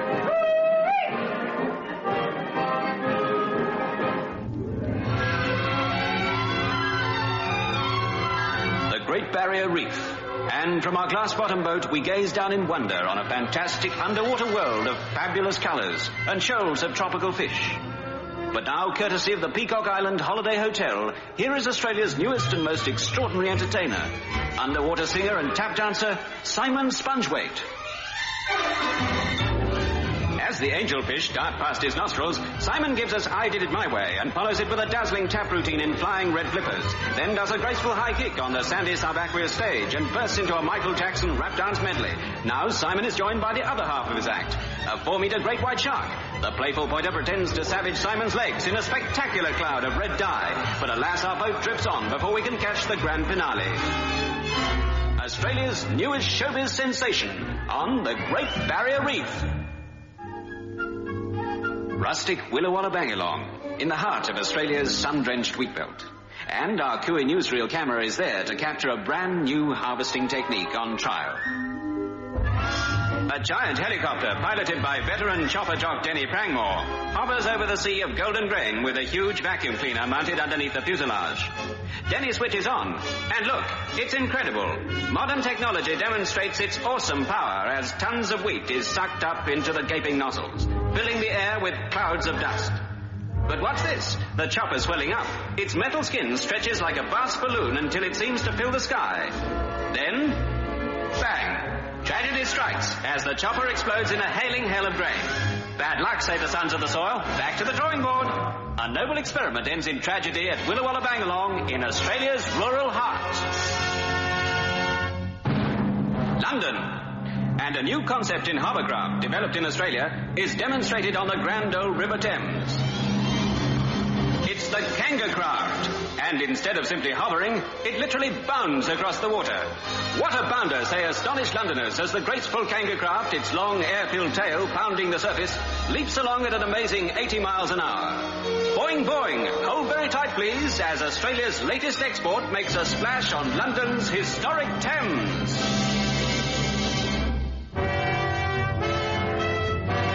New York.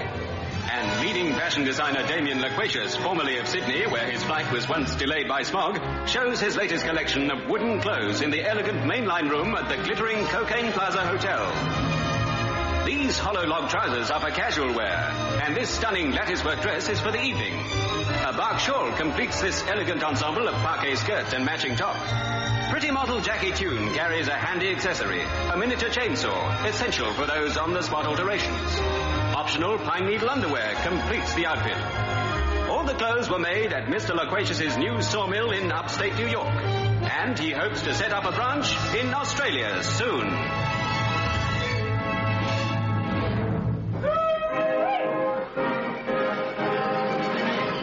The Cooey Newsreel, across the globe, out of the outback, and into your theatre.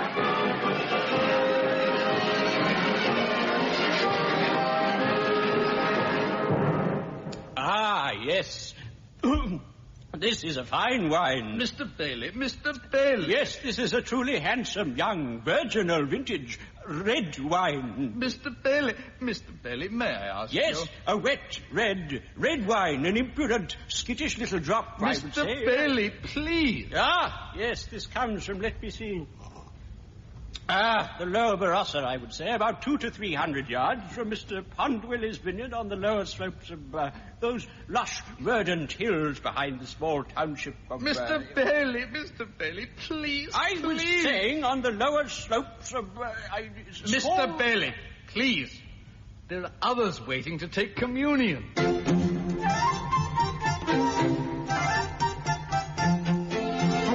Gillian Cross, and today a profile of a man of exceptional versatility, revolutionary talents, and huge biceps. Terry de Medici, author, composer, experimental filmmaker, hairdresser, award-winning cha-cha dancer, and Commander-in-Chief of the 15th Paratroop Division, deceased. No, I'm not. No, see, I'm alive. Sorry, Terry.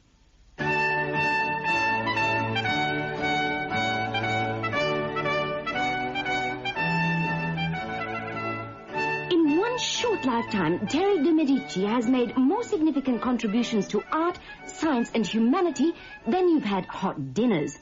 Terry de Medici, Renaissance man of the modern age. But how did it all begin?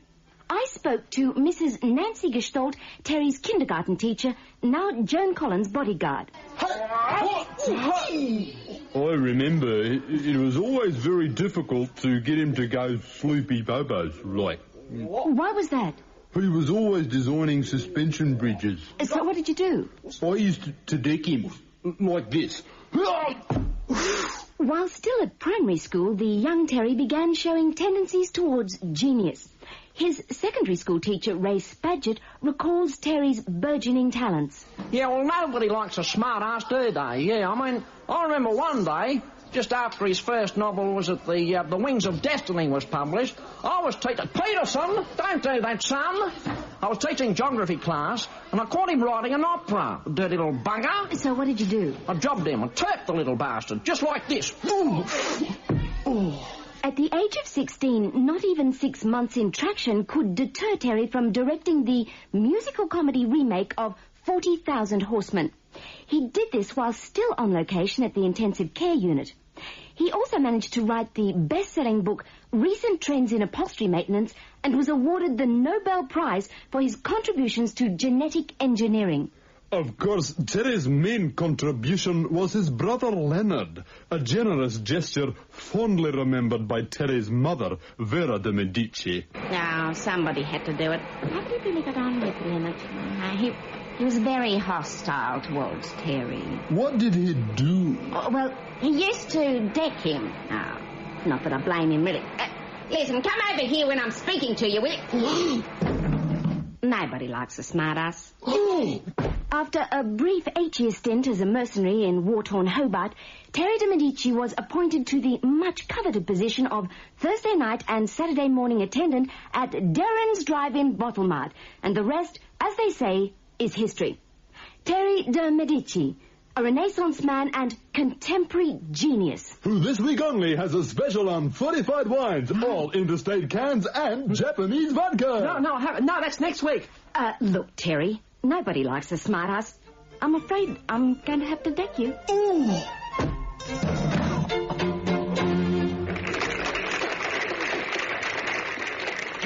Lord Ledbury, nice to see you back in Australia. Quiet, Narcissus. I'm calling to Captain Bessus. There was a fine colonial boy, and Ledbury was his name. A poor forgotten his parents, he was born in Port of Spain. He was his father's only home, his mother's pride and joy, and dearly did his parents love the white colonial boy. It was at the age of 16 years he left his native home, and to Australia's sunny shores a cricketer did roam. They put him in at 19 man at a scratch match in Fitzroy, but never a batsman there could hold the white colonial boy. In 81, the Sierra Leone commenced his wild career, with a heart that knew no danger, and no batsman did he fear. At the Kabawaka MCG, our man used every ploy. At every match, the winning catch from the wild colonial boy. Hey, man, when you just spent the night in Zion and you can't face your morning bowl of soggy breakfast cereal, then you need a change of pace. Why not try Herbal-Wheats, the new cone-shaped breakfast treat from Rastafarium? Just light up a bowl of yummy Herbal-Wheats and hear the rich, full wheat head snap, crackle and pop your way back to Zion for breakfast. Just one cone contains 50% of your daily allowance of THC. Herbal-Wheats take you right up. They don't bring you down. Well, not for a while anyway. Sink your dreadlocks into a bowl today. Each pack of Herbal-Wheats contains a free plastic Haile Selassie. And don't forget to collect all 20 reggae swap cards. If you're not into swap cards, you can use them to roll your next Herbal-Wheat. Get your day off to a flying start with Herbal-Wheats.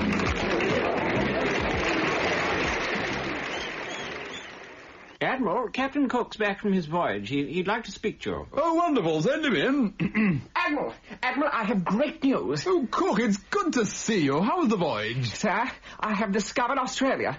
Australia? Yes. You found it? Yes. That's wonderful. Where was it? Well, right down here in the bottom right-hand corner of the map. Ah. You nearly missed it when I made a sharp left just past Noumea. Oh, so that's where it was. Yes. The last place we thought to look. Right. Well, good work, Cook. That will go nicely up there on the map right next to New Zealand. Fill in that horrible big space under New Guinea. Right there, yes, good.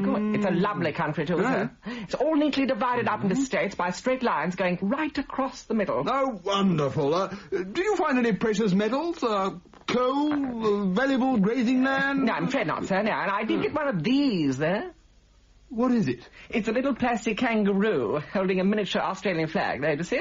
I bought 2 boxes of them at Ayers Rock. I say, sir, one would look very nice dangling from the roof of your carriage, sir, wouldn't it? Oh, thank you. I also got one of these. Is it valuable? Not valuable, sir, no. Now, overpriced, I think, but not valuable. What is it? Well, sir, it's a little fairy koala bear. You can buy millions of them over there. I got one for each Lord of the Admiralty and 2 for the King. Oh. Kind of stick it on your epaulette. All the rage this year. Yes, but Cook, did you find any diamonds? Not diamonds, no, but I did find one of these. It's called a T-shirt. What's this on the front? Written on the T-shirt, sir? Yes. It says, Pongo Bastard, sir. Oh, really? I wonder what that means. No idea. By the way, Cook, what's this sticking out of your back? It's a spear, sir, yes. Got it in Hawaii, right between the shoulder blades. Do you like it? Doesn't it hurt? Rather. But everyone who goes to the South Pacific these days gets one. It's quite fatal, too. In fact, sir, I think I'm about to die. Cook! I say, Cook, he's been done, you know. It's written on the plastic here. This spear was actually made in Taiwan. It's Friday night. You sit at home on your own waiting for the phone to ring, reading your ejection slip from the Lonely Hearts Club. Then discover ballroom dancing at Arthur Greenslade's Dance Centre.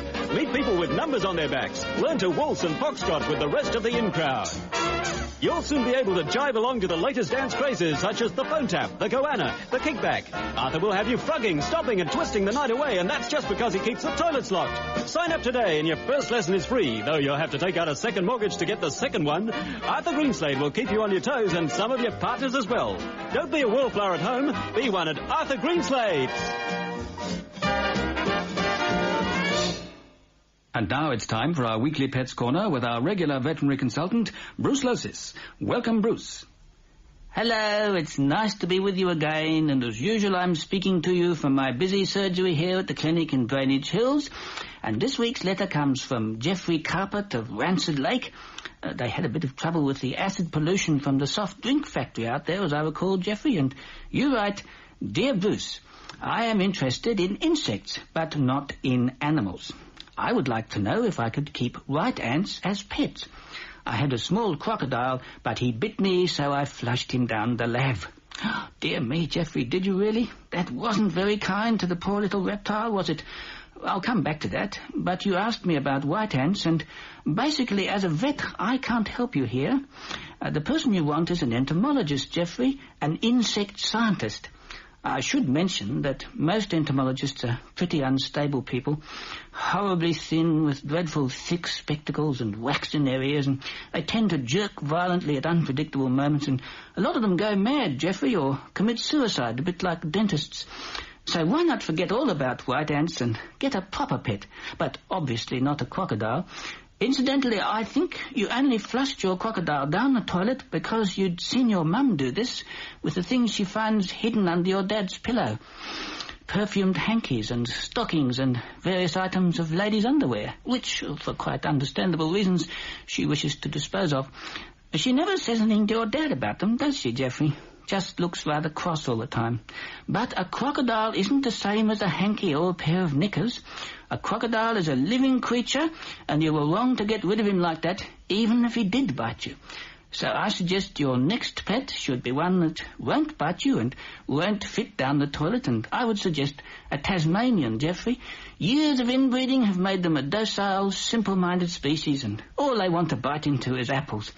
Thanks for your letter. Now this is Bruce Losis saying, poetically this week, a pet is not a children's toy. It is a thing of endless joy.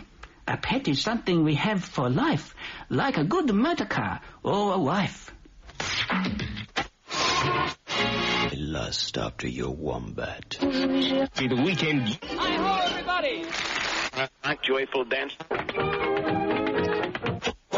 It's all at the Pick and Grab Carpet Warehouse, corner of Fan Belt Avenue and South Bonnet. 5 OK, Sandy Creek, All Talk Radio round the clock. The Malcolm Gobb Show. You know the number to call, and in a moment we'll go to our first caller. The subject under debate today, should sex offenders be castrated?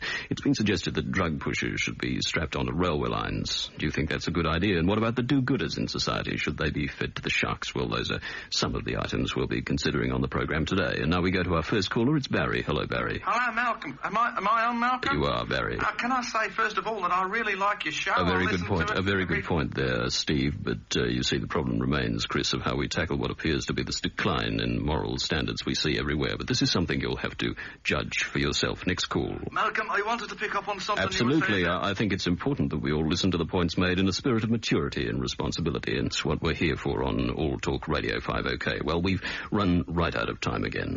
Malcolm? Good night, and join me again tomorrow for another 3 hours of talk on the Malcolm Gobb Show. And incidentally, if you're a bored, frustrated, pampered, middle-class housewife and you'd like to voice your silly, shallow opinions to a half-educated non-entity with a deep brown baritone while your husband's working late at the office, my after-hours home hotline is 369 111 11.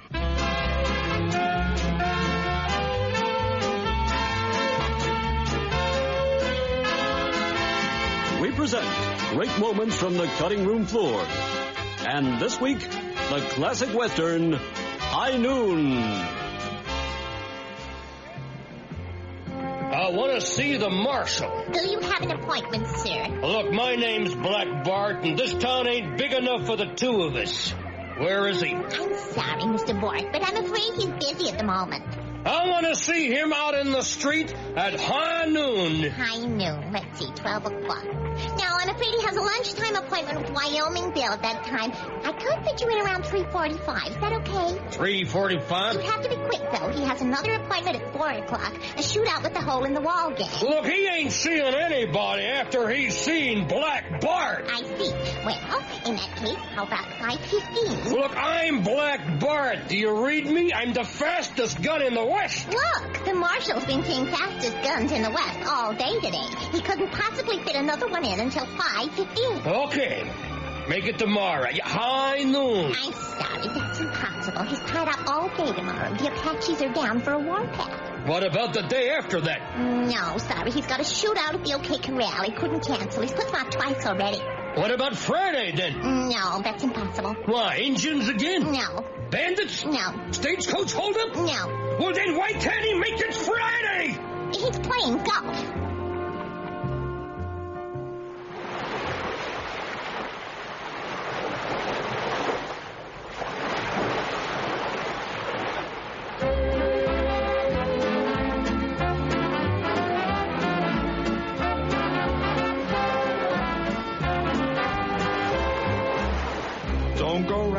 Hoping happiness will come.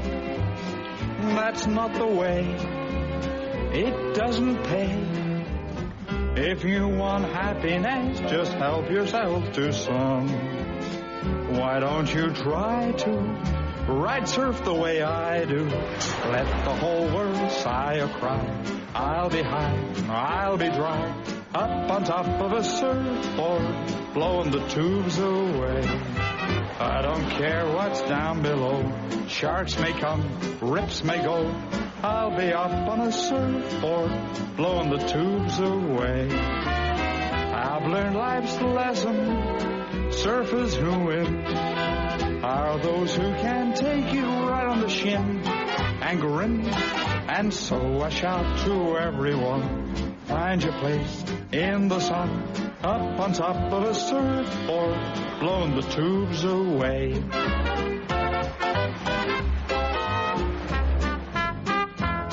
Hey, there's Johnny Costello cutting back off the lip. Woo-hoo! Go there, Johnny.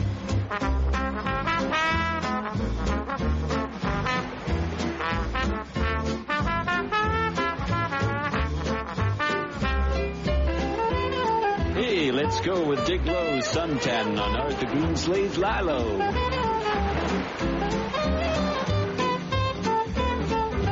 Dick's got a real deep brown.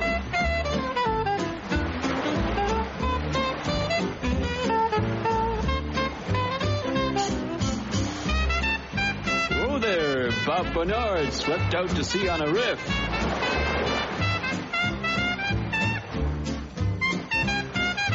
Hey, watch out for them breakers, Bob.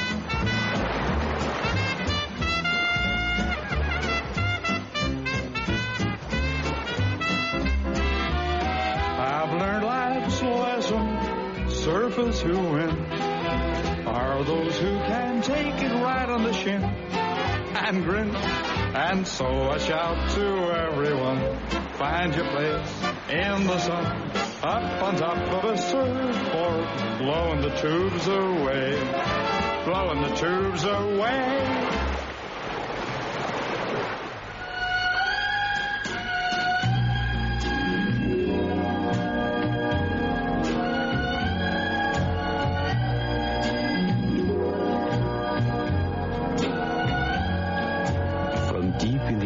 At Mururoa Atoll comes Aqua Radial, the atomic age mineral water that's just brimming with essential minerals such as sodium, magnesium, and strontium-90 to give you a healthy glow all over. It just radiates vitality and well-being. Aqua Radial, from the land of the long white mushroom cloud. It's got to be the drink for today, because you won't be there tomorrow.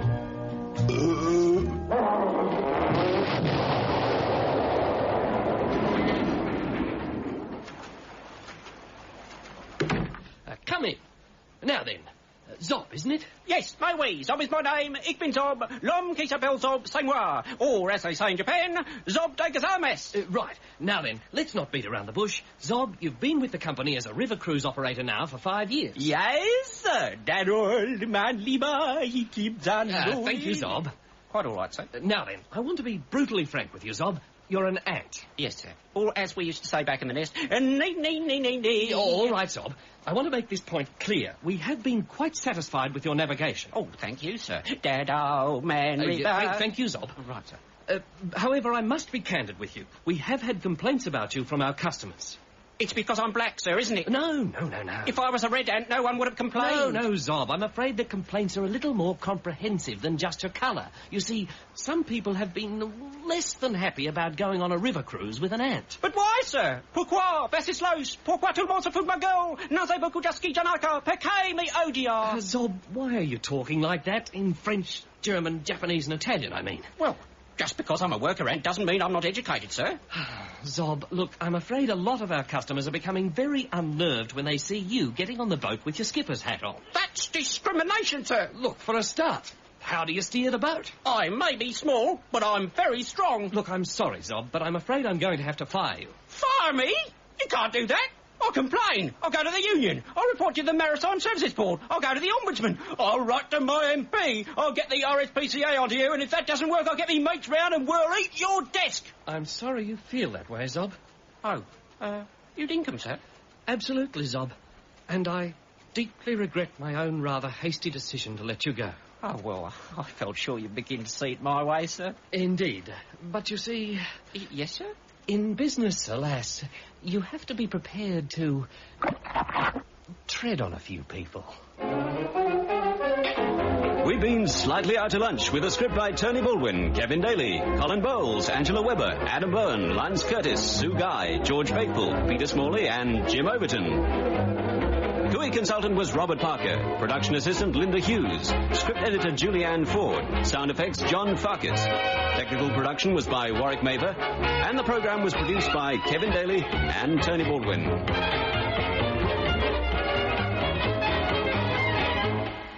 Today on Counterpoint, we talk to a man who's recently had a very nasty operation.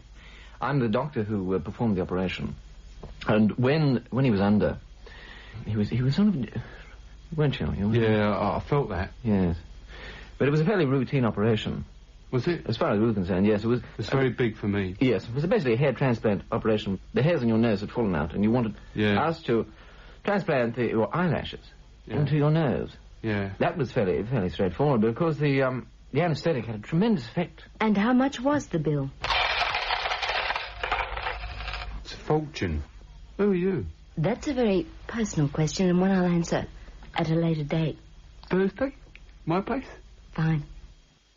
From Sewerage City on the Metropolitan Waste Disposal Network, the Bert Movement Show. Here's Bert. Good evening. Welcome. Hello? Pete? Darren? Hello, anybody? Molly? Hello? Bert Movement, TV idol, a charming man, an amiable man, a man loved and admired by everyone, with the possible exception of television viewers. Hello?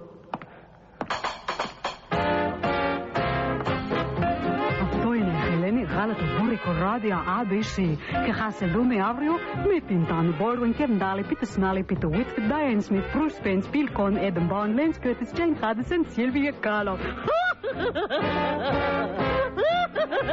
Uzuki music by Arthur Grimslade, Ketin Bondi Broadcasters, Ket Willie Qua, Dave Colton Foundation, Mysterious Vocals by Terry Legine, Valentine Rusk, Tanya Petticoat, and meanwhile we're slightly out to lunch.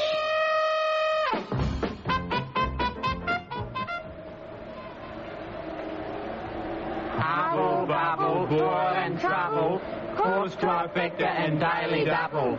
Bladder of news and headland in play. Let's open a Chinese takeaway. Hang about. What are we doing this for? Oh, look, it's here in the book. How to start your own coven. Invoke the powers of darkness in 6 easy lessons. Here we are. Find a windswept heath and chant the following 7 times. Oh, I feel really dumb wearing Mum's curtains. No. Can't we skip that bit? What comes next? Well, we have to invoke the Prince of Darkness. Well, how do we do that? Well, hold the torch still there. It says here we have to try and get in touch with him. Who? Satan. Has it got his number there? No. We have to get in touch with him by performing dark deeds. We have to get an animal that Satan will possess, either a black cat or a horned toad. But there's no black cats in this street. There's only Miss Ullinshed's old tabby. Oh, no, it's been neutered. Yeah, well, he won't get the tabby out in a night like this. What about Bert's poodle? No, don't think so. Maybe we'll just skip that bit. Well, what happens next? We drink goat's blood. Oh, yuck. I'm not drinking goat's blood. No. I've got a New Zealand port in the car. It's pretty close. We better get that then. And then what? Then we sacrifice you as an offering to Satan. You can't do that. What a waste. But it says here, if we don't sacrifice the virgin... You are a virgin, are you not, Di? Technically, yes. Okay, good. If we don't sacrifice the virgin, we can't have the orgy afterwards. The orgy? We take off all our clothes. Take off our clothes? Oh, it's raining. The orgy's compulsory. Yeah, but we're all members of Rotary and you've got a plastic hip, haven't you, Martha? Yes, but it's a very nice one. Oh, dear. Look, I've had enough of this. I'm going home. No, I've got to wash my hair. Fred, Di, please, wait a minute. What about invoking the powers of darkness? Oh, okay. Hubble, bubble, toil and trouble, cause trifecta and daily double. Tell us all and tell us now, Prince of Darkness, take our bow. Richard Moorcroft with the National... Oh, my God! Horrible, horrible. Nice jacket. Channel 14, in association with the Acme Internal Trust Company and Trimboli Temperance Taverns, proudly present the Terry Legine Melody Hour. And here he is, the Caruso of Camden Town, your very own Terry Legine! Hello! You're marvellous. I love you. Wonderful, wonderful people. Hello, darkness, my old friend. I've come to talk with you again.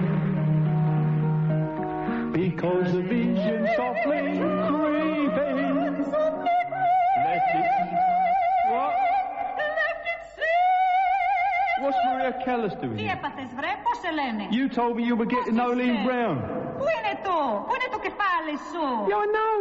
Θα σε δούμε. Ας του διάβλου βρε. Who didn't? Τι έπαθες? Yeah, but that was yesterday. Αύριο. Δεν καταλαβαίνω. Καληνύχτα. Well, why didn't you say that in the first place? Come on, Terry, get down. Opera's rating right now. Look, it cost me a fortune to break Athena Mosaka's and Daxi contract. Okay, guys, one more time.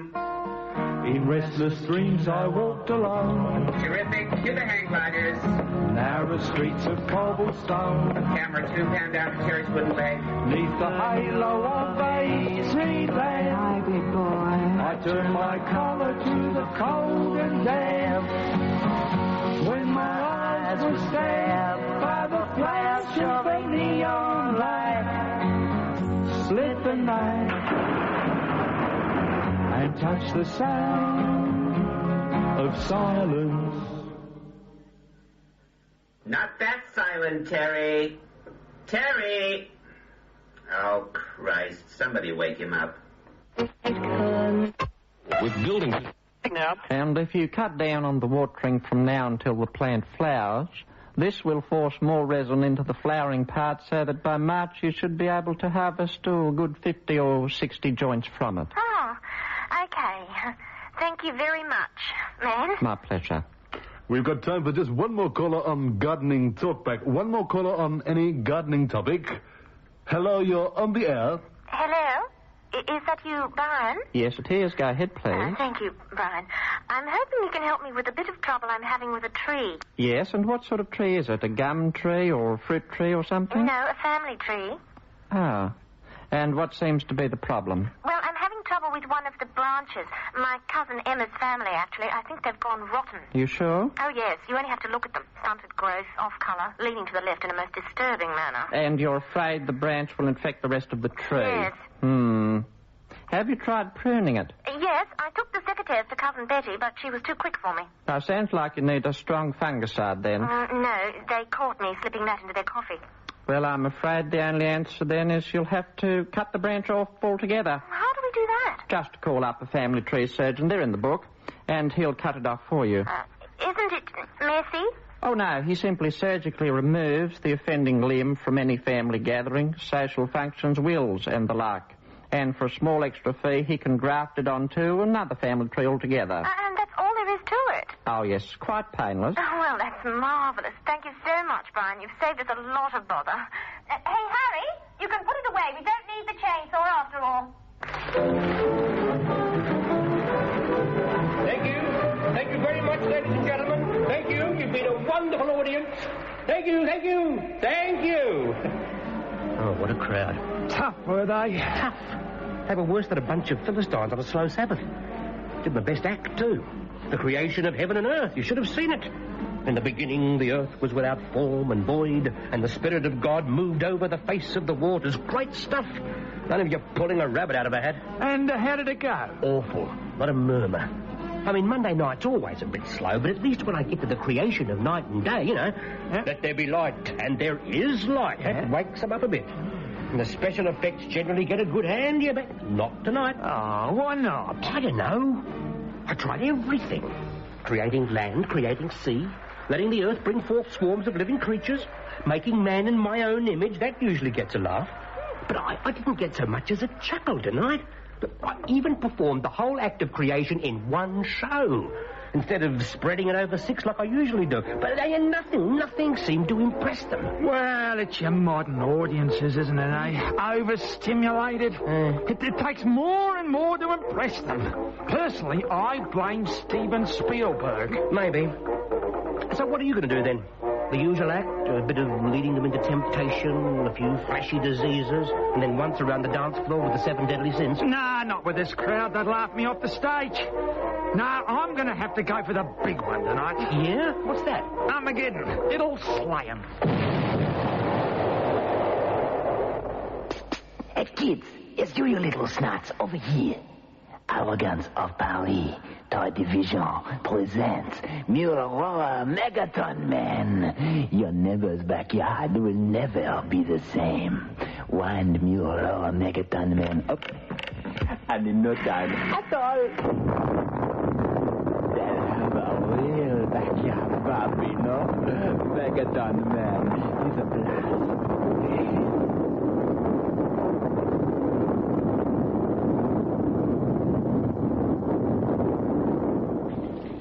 Mr. Wallace, is it? Won't you come in? Oh, thanks.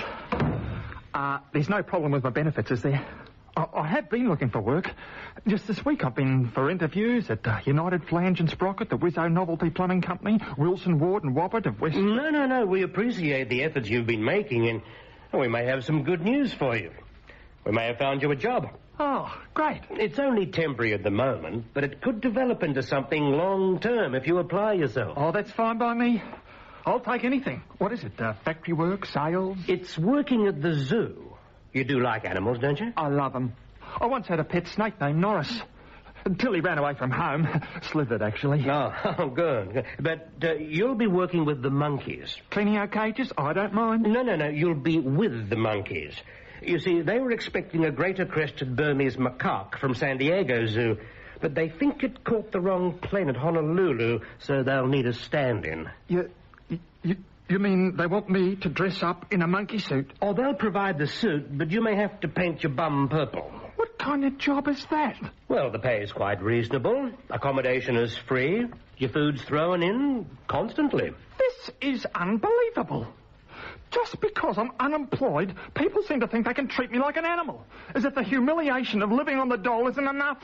Now you're all trying to turn me into some kind of performing monkey. No, it's not like that at all. You'll be head of the troop. What? Consider it a supervisory position. Almost junior management. And I've been assured they're an exceptionally nice group of apes. I'm not going to do it. You can cut off all my benefits if you like, but there are some things that are more important to me. My human dignity, job satisfaction, and the feeling that I am contributing to society as best I can. Oh, I'm sorry. I had no idea you felt so strongly. How about this job, then? Demonstrating Desmond the Duck double bubble bath in the window at Myers. Now, that's more like it.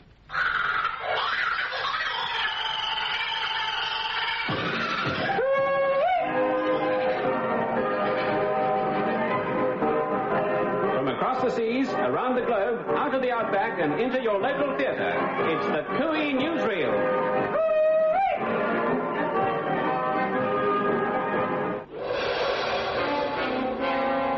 The snow-covered steppes of Russia, and these intrepid hunters from the Beria School of Taxidermy go out in search of that most elusive of beasts, the great Siberian Yeti. By special permission, our Cooey cameras are on the spot to record the capture of the mighty animal.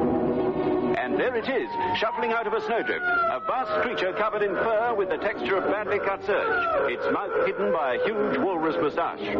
As the hunters surround it with their special motorized ropes, the beast staggers up on its hind legs and gives a mournful cry. Niet, niet, it howls. Niet, niet. The historic capture of the great Siberian Yeti, filmed on the spot in the snowy steppes of Russia. Exotic Thailand, and here in Phat Phat, the ancient hill capital, we see a time-honored Buddhist custom, the smuggling of the sticks. Men with ceremonial guns hurry the bundles of sticks through the back streets, avoiding the traditional warriors of the king, whose task in days gone by was to seize the stick smugglers and throw them into dungeons. No one seems to know the origin of this quaint ritual of old Siam, but it's still performed with all the gusto of a bygone age. Bang! One of the smugglers fires his gun, and a royal warrior falls. Yes, it's all great fun. The colourful smuggling of the sticks in the hills of exotic Thailand. Central Australia, and a new challenge for adventurer Darrell Bunyan, who will attempt to cross the Simpson Desert on his head. A special roller skate, complete with inverted crash helmet, has been prepared for Darrell's grueling trip. Because of the blistering heat of the day, our headstrong hero will journey only at night, and as an added challenge, he's decided to travel without headlights. He's ready. A pretty girl breaks a bottle of champagne over his knees, and he heads off into the gloom at a cracking pace. Look out for that rock. Oh dear, it looks like this trip could be a real headache for Darrell Bunyan, Australia's adventurer extraordinaire. The Grand Canyon, and success at last for a small acoustics company run by expatriate Sydney-sider Jeff Banquo. They've just succeeded in producing an incredible sound. A human belch that can be heard for 10 kilometers. Other big noises in the audio pipeline include the persistent clucking of hens, the screeches of fighting cats, and the shattering roar of a jackhammer on a concrete pavement. Another belch echoes away across the mighty canyon as Jeff smiles for the Cooey cameras. We're proud of you, Jeff. Stay away just as long as you like.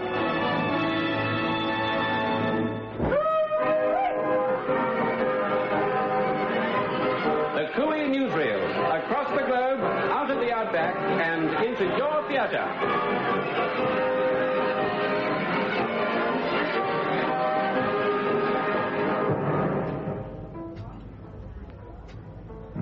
Margaret, we could be so good for each other. Doctor, Call me Steve.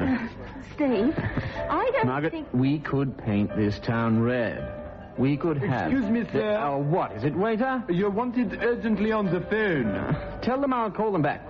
Margaret, I'm baby. sorry, sir, but there's been a very bad accident. Oh, how awful. I said I'd call them back, waiter. Yes, sir. Margaret, honey, I could show you the moon in New York City. Trust me. Doctor, I mean, Steve... Excuse me, doctor, but your house is burning down, and your wife, she's... Well? She's... What? She's dead. Oh, no. Look, I told you before not to bother me. Now, go away and bring me back a bottle of Chateau Lafite 63. Yes, sir. But Steve, that's awful. Okay, make that a bottle of Spumante. What's the use of staying alone in your room? Come hear the music. No, not boom. Play. Where's my chocolate? And now it's time for our weekly Pets Corner with our regular veterinary consultant, Bruce Losis. Welcome, Bruce. Hello, it's nice to be with you again, and as usual, I'm speaking to you from my busy surgery here in the clinic at Greenwich Hills. And this week's letter comes from little Tracy Socket of Smogview. It's hard to see where things are headed out that way, isn't it, Tracy? And you write, Dear Bruce, My friend Jane has an Irish wolfhound, and he is lovely. His coat is all furry, and he is very huge, with huge teeth. When he jumps up, he can reach over my head. My mum says he is a ruddy nuisance, but I would love to have a dog like him. Well, Tracy, I have to admit I have a soft spot for the Irish wolfhound myself. They tend to be very demonstrative animals, and they're reassuringly large if you happen to live in an area where there's a lot of mugging and burglary, etc. However, your mother's response to your enthusiasm intrigues me, Tracy. I'd be interested to know how your father feels about it, too, but since you don't mention him, I assume he's left home. Or has he? Isn't that the real reason your mum doesn't want an inquisitive dog around the place? A dog that might go digging up the flower beds or a certain place behind the incinerator, for instance? Have you noticed how your mother has roped that off, pretending to grow passion fruit there, Tracy? It's a futile effort in a place like Smogview, as we all know. So what has she got to hide? I think in your heart of hearts you know the answer, Tracy, don't you? The reason she doesn't want an Irish wolfhound or any other kind of dog sniffing and digging there is because bits and pieces of your poor dad are buried there. I don't say all of him. Probably just the head and the arms. The rest of him, the torso and the legs, they're probably in the swamp down by the railway bridge. Don't go looking for them, dear, will you? Because you might fall in and get sucked under, and don't dig up the passion fruit vines either. Let the forensic squad do that. They're used to grisly remains, after all. It's a shame you can't have a dog now, Tracy, but look at it this way, dear. When your mum has been locked up in the asylum for the criminally insane and you go to live with your Auntie Beryl at Shark Harbour, then you can have a dog, because she's got a great big backyard there right on the cliff, hasn't she? All right, Tracy. Thank you for your letter, and now this is Bruce Losis saying goodbye till next time, and please remember, people who don't like pets usually have a sinister side to their nature. Arrogance of Paris and the House of Mitterrand are proud to announce the arrival of the stunning Muir-Roa summer range of lead-line fashion. It's the age of the new summer, a uniquely Australian summer, a summer that for some reason in recent years finds itself constantly being invaded by winter. The look is Nouveau Muir-Roa Nervosa. The feel is devastating, and the price you pay is like nothing else on earth. Nothing else on earth.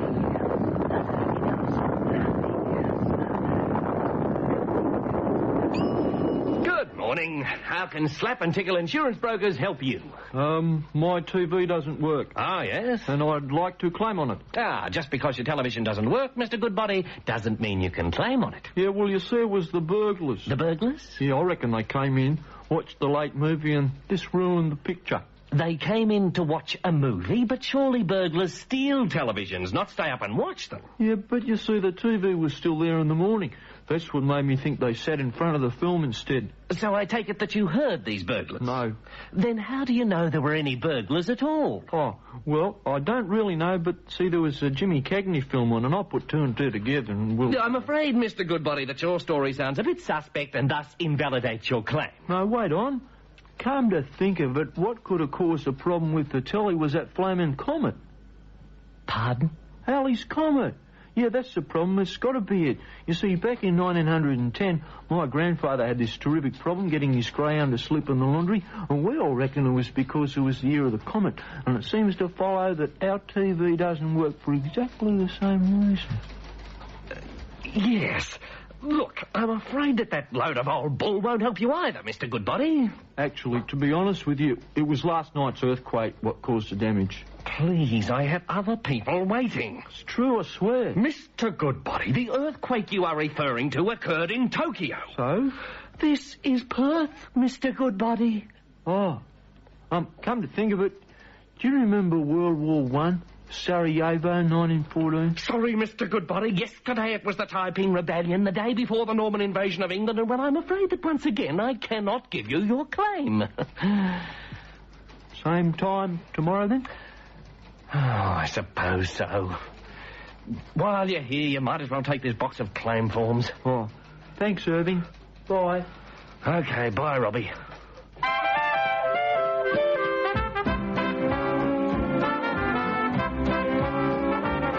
I used to be as happy as the possums in the tree, till the man who sold insurance made a nervous wreck of me. He followed me persistently, and if I'm put away, the bloke who sold insurance made me what I am today. Oh, there's no one with endurance like the man who sells insurance. He's everybody's best friend. He will follow you and phone you. Eventually he'll own you. He gets us all in the end. One day at Bondi Beach, when I had gone in for a swim, a bloke swam up beside me. It was no one else but him. Said he to me, I'm glad to see you love the ocean's waves, but our 20-year endowment is the only way to save. Oh, there's no one with endurance like the man who sells insurance. He's everybody's best friend. Act of God or crash repair shop, his proposals are the real top. He gets us all in the end. Today I saw him coming, so I quickly climbed a tree. But Wayne Insurance saw me, and he climbed up after me. Said he to me up in the tree, I'm fond of nature too, but our home and video cover is the policy for you. Oh, there's no one with endurance like the man who sells insurance. He's everybody's best friend. And the harder that you make it, believe me, he can take it. He gets us all in the end.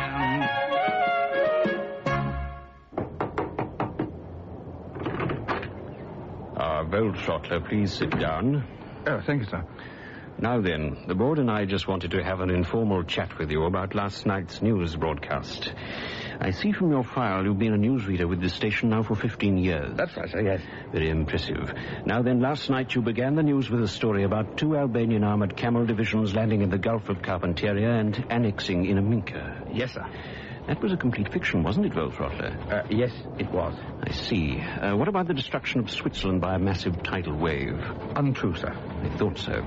What about the item announcing an increase in the price of petrol to $15 a milliliter? A fabrication, sir. Let's see. What else? There was the declaration of total war between Russia and the United States, the collapse of the international banking system, the disappearance of Ecuador and the Bermuda Triangle, and St. Kilda winning the VFL. Well, a certain flexibility in regard to the truth, I must admit, sir. In other words, you made it all up? Yes. Do you have an explanation, Goldschrottler? I was bored, sir. Bored? Well, there wasn't much in the way of real news, mainly politics, and I thought it might liven up the program. Goldschrottler, you've caused widespread panic across the whole country, including in Inaminka. Toppled 2 governments, wiped 478 points off the share market, and engineered one of the worst traffic jams the city's ever seen. Sorry? Sorry, my dear fellow. Last night's ratings printout gives your news a 34, crushing all rival programs, including Channel 14's rerun of Texas Chainsaw Massacre. We're hoping you'll accept a seat on the board, this key to the executive massage parlor, and my personal platinum Coke spoon. Congratulations, Goldschrottler. Oh, thank you very much, sir. Master Wong. What is it, Grasshopper? It is my tunic, Master. It is stained. Oh, fear not, Grasshopper. Are you a believer? I do not know. Do you believe that half a mile can get the stain out in the pond without soaking? Again, Master, I do not know. What, Grasshopper? A third of a cup on the stain and the rest in the pond. But, Master, my best tunic. Look, Grasshopper, is it not whiter than Marie Osmond's teeth? But, Master, it was brown before. Oh, does this mean that you won't be using half a mile, Grasshopper? Is Buddha my idol?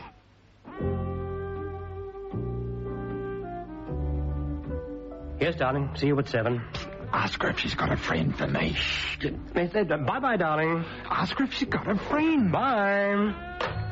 Will you shut up when I'm on the phone? Why didn't you ask her if she had a friend? Because you're a hippopotamus. So? Janet does not have any friends who want to go out with a hippopotamus. Snobs. It's nothing to do with snobbery. Girls are just not turned on by hippos. It's because I've got big feet, isn't it? It's nothing to do with your feet. You don't have to protect me. I'm not protecting you. I refuse to turn up on a blind date with a hippopotamus. Why?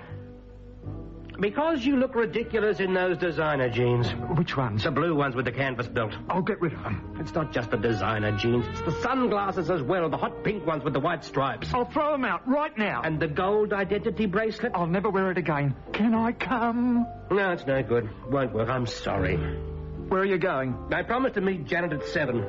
You're going without me? Yes. You only want me here because I pay half the rent. It's got nothing to do with it. I've got a lot of affection for you. Oh. Look, I'll bring you back a new Darnell shirt and a pair of Speedo bathers. And some aftershave. No, all right. And some mud, glorious mud. Hip, hip. Hooray. Vous venez de manger Saclé à tout lunch avec une recette traduite par Stabrola et préparée par Tony Baldwin, Kevin Daly, Colin Bowles, Peter Smalley, Ken Matthews, Steve Johnson, David Witt, Rick Davies, Malcolm Lees, Robert Caldwell et le grand Adam Bowen.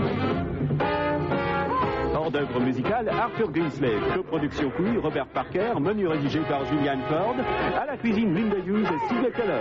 Pâtisserie par Hélène Virel et Vincent Rennes. Chef cuisinier Warwick Mavert. Maître d'hôtel Kevin Daly et Tony Baldwin pour ABC Fast Food.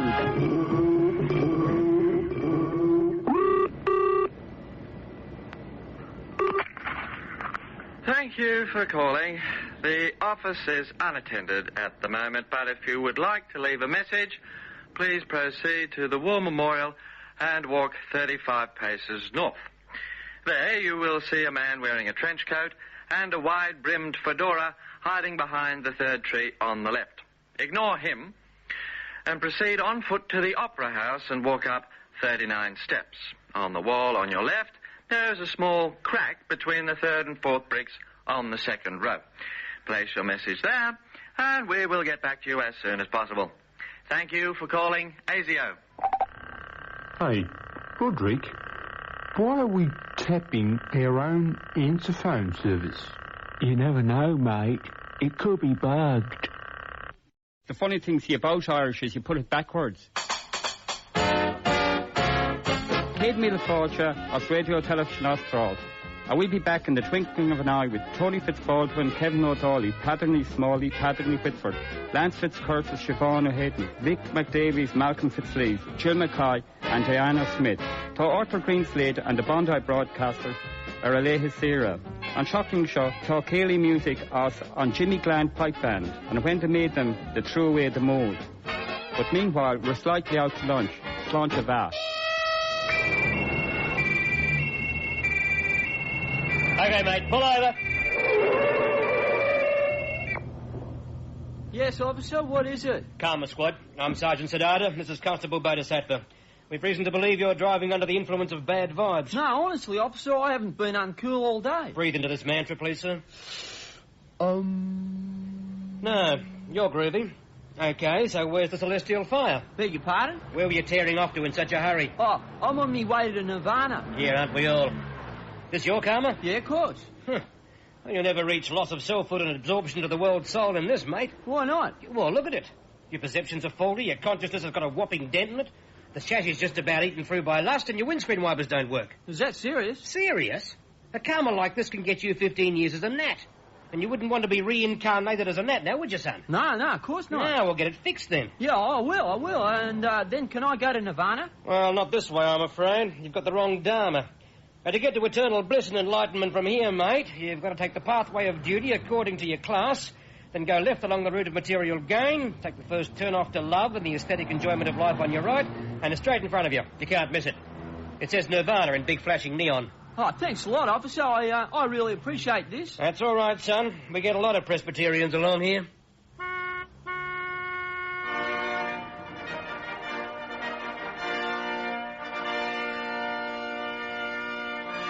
On ABC Radio, the Right Honourable Sir Horace Tuckerbox, OA, speaks to the nation. Oh, Oh, crikey, I don't know how these rumours get started, but there's a terrible furphy doing the rounds at the present time that the Petrov affair was a put-up job. Everybody and his brothers got the ridiculous idea it was something Bob Menzies dreamed up to discredit the Labor Party. Listen, there was no need for Menzies to do that. No need at all, because by then poor old Doc Evatt wasn't the full quid. Not the full bottle of beer at all. Look, I've known them all in my time, all the colourful roosters round the place, and I tell you this, Doc Evatt's handicap, and I might have mentioned this in a previous chat, his biggest handicap, apart from being radio rental, was his voice, his speaking voice. Now, I know the Australian electorate. I wasn't the federal member for Larrikin for 32 years for nothing. And the Australian electorate doesn't want some pommy voice poofter talking down to them. But by the same kettle of fish, they don't want a bush lawyer with adenoids talking to them either. And that was what Doc Evatt sounded like. But I'm straying off the point here. See, I've known all these fellas over the years. Eddie Ward was another one. Oh, Streethy was a card, Eddie. Hardly a parliamentary session went by without the Speaker saying, I name the member for East Sydney, and Eddie'd be out in his ear again. See, he used to make a fundamental mistake of timing. He'd come straight into the House from the members' bar, and the Speaker would always assume when he started yelling hooligan insults at the top of his voice, he was full. Arthur Caldwell was another one. Oh, I don't mean he was a drunk. No, for heaven's sake, he was a papal knight. But there again, you see, this proves my point. Arthur had a frightful voice, too. Sounded as if he was gargling in a gravel pit. Compared to Arthur Caldwell, Bob Hawke sounds like Laurence Olivier or Leonard Teal or someone. There was another bloke started out around about that time, Bob Santamaria. You can still see him on TV if you want to judge for yourself. Well, he had an incredible voice on him. Cross between a cardinal and a bookie. I'd never buy a used car of a bloke with a voice like that. Not that I'd buy a used car anyhow. No, lady, take a box for myself. Running round in a Merc these days. I got the number plate. Horrie. Horrie. So people would know who they was dealing with in the members' car park and that. Anyhow, as I say, I knew the Petrov affair inside out. Oh, yes, I was there. Now, this is Horrie, Sir Horace Tuckerbox at the Penthouse, Regency Towers, setting history straight. Hooroo! About to go out on the town to that glittering formal ball. Your dress looks great, but whoops! That tarnished old silver and gold jewelry looks drab and worthless. What to do? Don't worry anymore. Just dip them in new Snuff-It Metal Remover. Snuff-It Metal Remover will completely dissolve that tarnished old jewelry, making it disappear without a trace, so that you can claim insurance and replace them with shiny new ones. Isn't that so simple? Snuff-It, making your life a little bit easier. G'day, and welcome to Macho Flower Arranging. Now, a lot of people still think that flower arranging is just for women and sissies. Well, nothing could be further from the truth. Flower arranging today is every bit a man's sport as long-distance basket weaving and interior decorating with sharks. It takes raw courage and nerves of steel and incredible physical strength, and last but not least, flowers. And that's the hard part, because to get them, you have to go to a flower shop. Give me a bunch of gladioli, half a dozen carnations, a fistful of daisies, and some daffs. Yeah, make me. Then, once you got your flowers, you have to get yourself a vase. Okay, Miss Sherry, I've got you covered. Now drop that vase and put your hands up. But try and make sure it's in one piece. Then, finally, using all your brute strength, animal cunning and eye for colour and harmony, arrange the flowers in the vase. The crowd's going wild here as Morello circles the chrysanthemums looking for an opening. His footwork is incredible and he has the flowers completely bluffed. Now he makes a feint with his right at the chrysanthemum, but it picks up a bit of dry twig with his left instead. This is fantastic, ladies and gentlemen. He's got the dry twig and he's ramming it between the dandelions and the African ferns in the most dynamic display of flower arranging since Muhammad Ali accidentally put a piece of wattle up his nose. And that's basically how you do it. Of course, I haven't gone into all the finer points, like the special holds for roses and what to do if you're cornered by a wild begonia. But these are things you can only pick up. Haven't you finished arranging that bloody vase yet, Harry? The women will be here any moment to do kung fu. Sorry, dear. The room's all yours.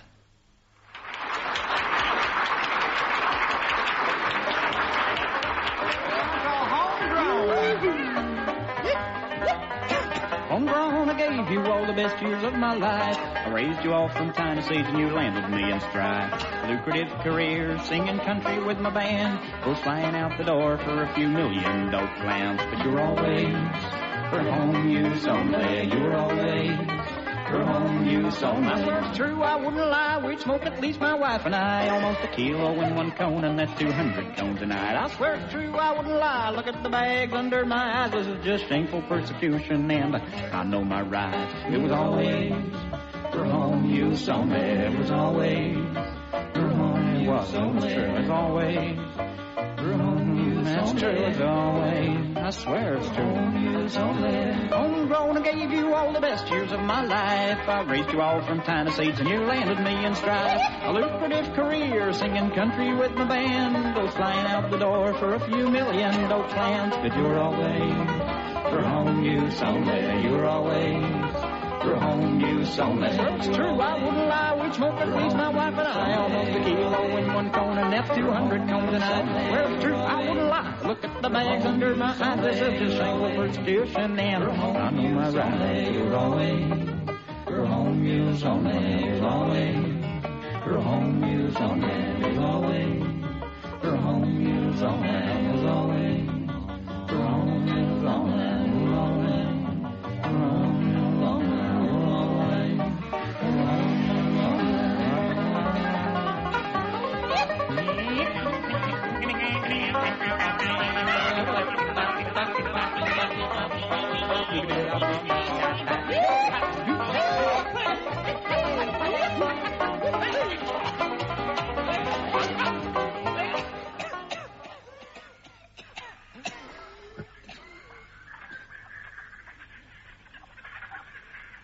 Excuse me, are you the real estate agent? Yes, that's me, Honest Ed, tool user from Honest Ed's Real Estate, largest seller in properties to evolving primates all along the Rift Valley. You must be, don't tell me, Mr. and Mrs. Pithecanthropus. That's right. I'm Wally Pithecanthropus, and this is my wife, Jean. Hello. We're looking for a cave. Something nice. Of course you are, just down from the trees and interested in evolving, aren't you? Well, just shuffle along this way. We don't want anything too expensive.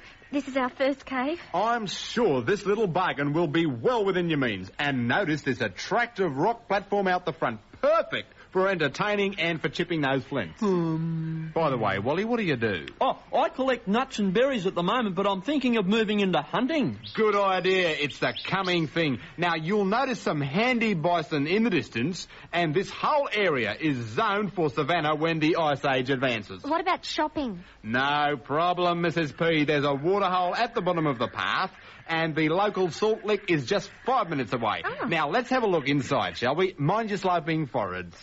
That doorway could be a problem when I learn to stand upright. But look at this place. Spacious, well ventilated. No saber-toothed tigers. Oh, I do like the paintings. Oh, what lovely bison. Yes, there's lots of magical power in these little beauties. Just the thing if you're going into hunting, Wally. Floor coverings included? Yep, all the dirt's included. And look over here. A fireplace. What's a fireplace?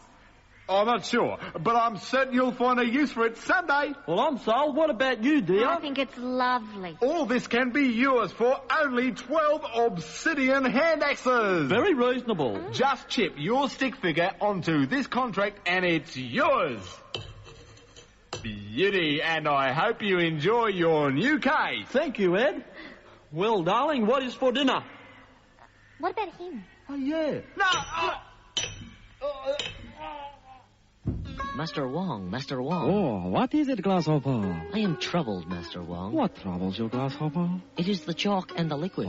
They have become as one. You see, Grasshopper, it did get in. Did I not tell you it would be so, as it is with the egg and the milk bottle? Oh, Master Wong, there is so much I have yet to learn. But, Grasshopper, you are not yet ready. When you can take the disclosing tablet from my hand, then you are ready to go out into the world.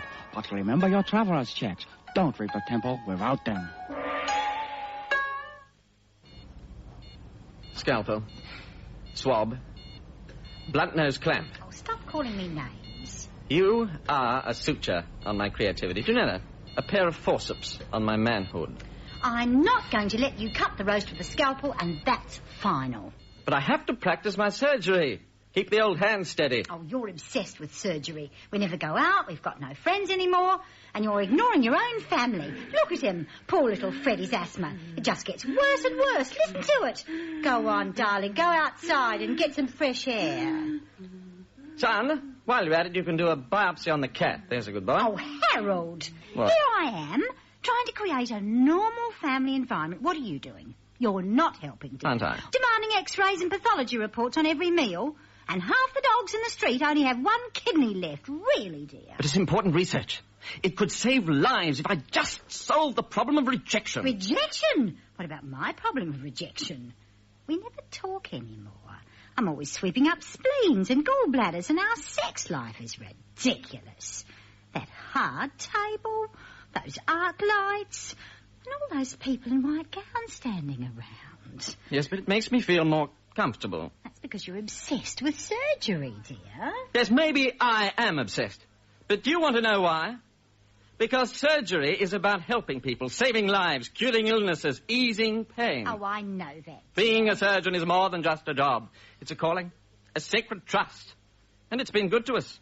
It's given us this home, educated our children, given us all the material possessions we could ever want. Oh, yes, and dear, it's given us more than that.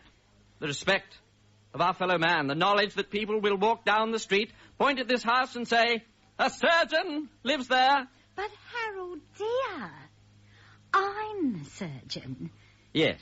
But I'm learning all the time. Listen, could I borrow the heart-lung machine again tonight, darling?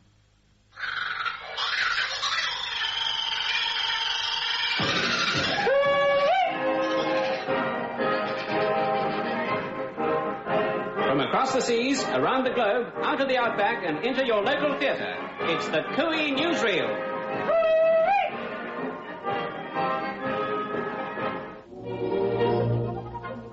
London and Australia's gallant underwater cricket team plunge into the Kennington Municipal Baths for the first test match in the Battle for the Dregs, the underwater equivalent of the Ashes. Our wetsuited Cooey cameraman braves the chilly conditions to capture the action on film. Fast bowler Craig Kilgill, bubbling with enthusiasm, surges forward with a thrashing flipper action. His first ball is a vicious floater that glides past the batsman's air hose. Wide gurgles the umpire, and England notch up their first length. Yes, these boys are having a whale of a time as the battle for the dregs begins at historic Kennington Baths. Bolivia, and in the streets of colourful La Paz, high in the Andes, Australian expatriate Norm Collick has a daunting task. For a bet, Norm offered to eat the cost of a meal in local currency, and the restaurateur is holding him to it. Thousands have gathered in the square of the Blessed Gourmet to watch Norm keep his side of the bargain. And the cost of a meal in La Paz? A staggering 50 million pesos.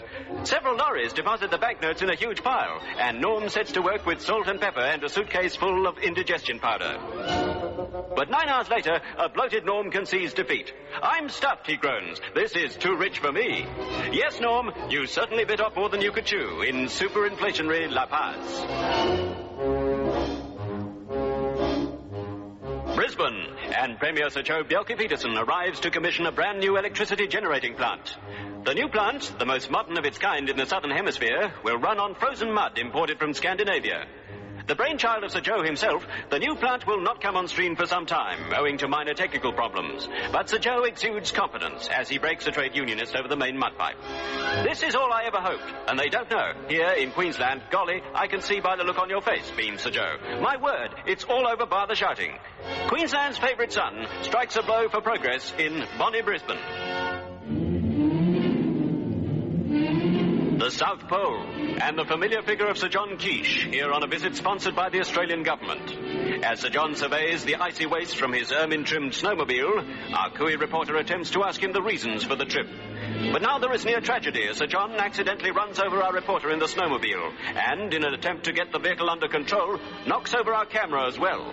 Miraculously, our reporter escapes unhurt and the camera is undamaged. But Sir John is too shaken to speak and is helped away by officials to his personal helicopter. Sir John once more evades disaster on the icy wastes of Antarctica.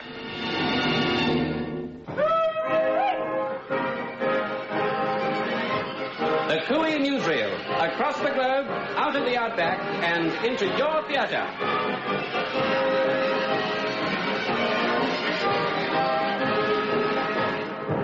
Hello, viewers. I'm Tony Medler. I'm here at Elsinore Castle, where our guest tonight is just coming down from the battlements. Is the Let's give him a surprise. Whether 'tis nobler in the mind to suffer the slings and arrows of outrageous fortune. Excuse me. Yes? Prince Hamlet of Denmark. Yes? This is your live. Really?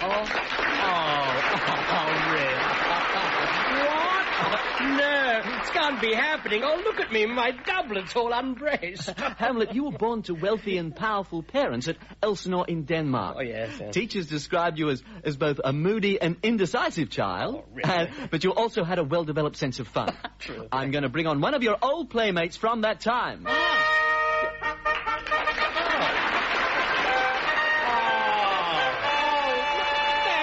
Poor Yorick. I knew him, Tony. Where did you manage to dig him up? I understand you two were great friends. Yes. Yorick. Remember how you used to carry me on your shoulders, huh? If I might just interrupt you two for a second there. Hamlet, do you recognize this voice? Murder! Murder most foul! Dad! That's right. It's the ghost of your murdered father. Unfortunately, Mr. Hamlet Sr. couldn't get away from purgatory to be with us tonight, but he does send this message. Avenge me! Oh, that's just like Dad. He used to pour drinks in his ear at parties. Another old friend now, someone you once told to get to a nunnery.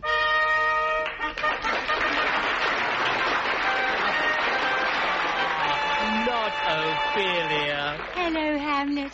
Have a daisy. By that willow that grows aslant a brook. Oh! You certainly have some interesting friends. But I wonder if you can guess who's hiding behind this curtain. Behind the curtain? A rat!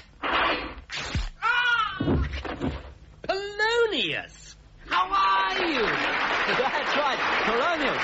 And standing behind you, flown in especially from Paris, we have Polonius' son. Laertes! I haven't seen you since...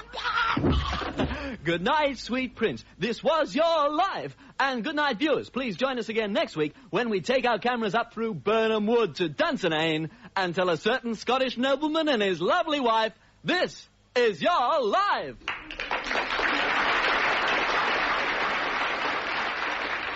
Well, here's Tony Patty Hosier to sing Really Insipid Song. Tony Patty Hosier. Tony Patty Hosier. Tony Patty Hosier. Tony Patty Hosier. Really insipid song. Really insipid song. Song that's as insipid as it's long. A sickly melody which rhymes with memory. Then again, so does a piece of cheese. Our romance cut me off. Now you won't shut me up. I just live to sing my insipid song. Love affair is gone, and I'll go on and on and on and on and on and on and on and on with my really insipid song.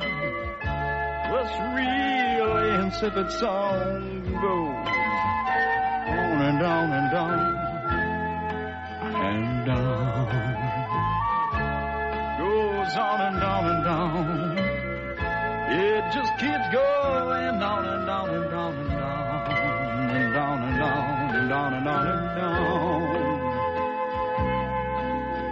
down and down and down. Could you turn the cue card on? And on and on and on and on and on. The song goes on and on and on and on. Just keeps going on and on. My God, it's long. It's really insipid.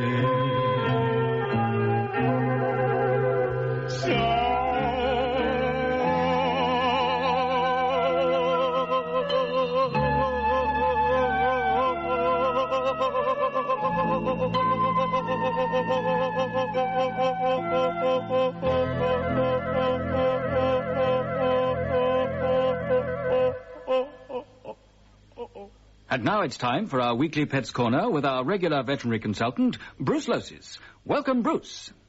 Hello, it's nice to be with you again, and as usual I'm speaking to you from my busy surgery here at the clinic in the Drainage Hills, and this week's letter comes from Dennis Dudgeon of Morbid Town.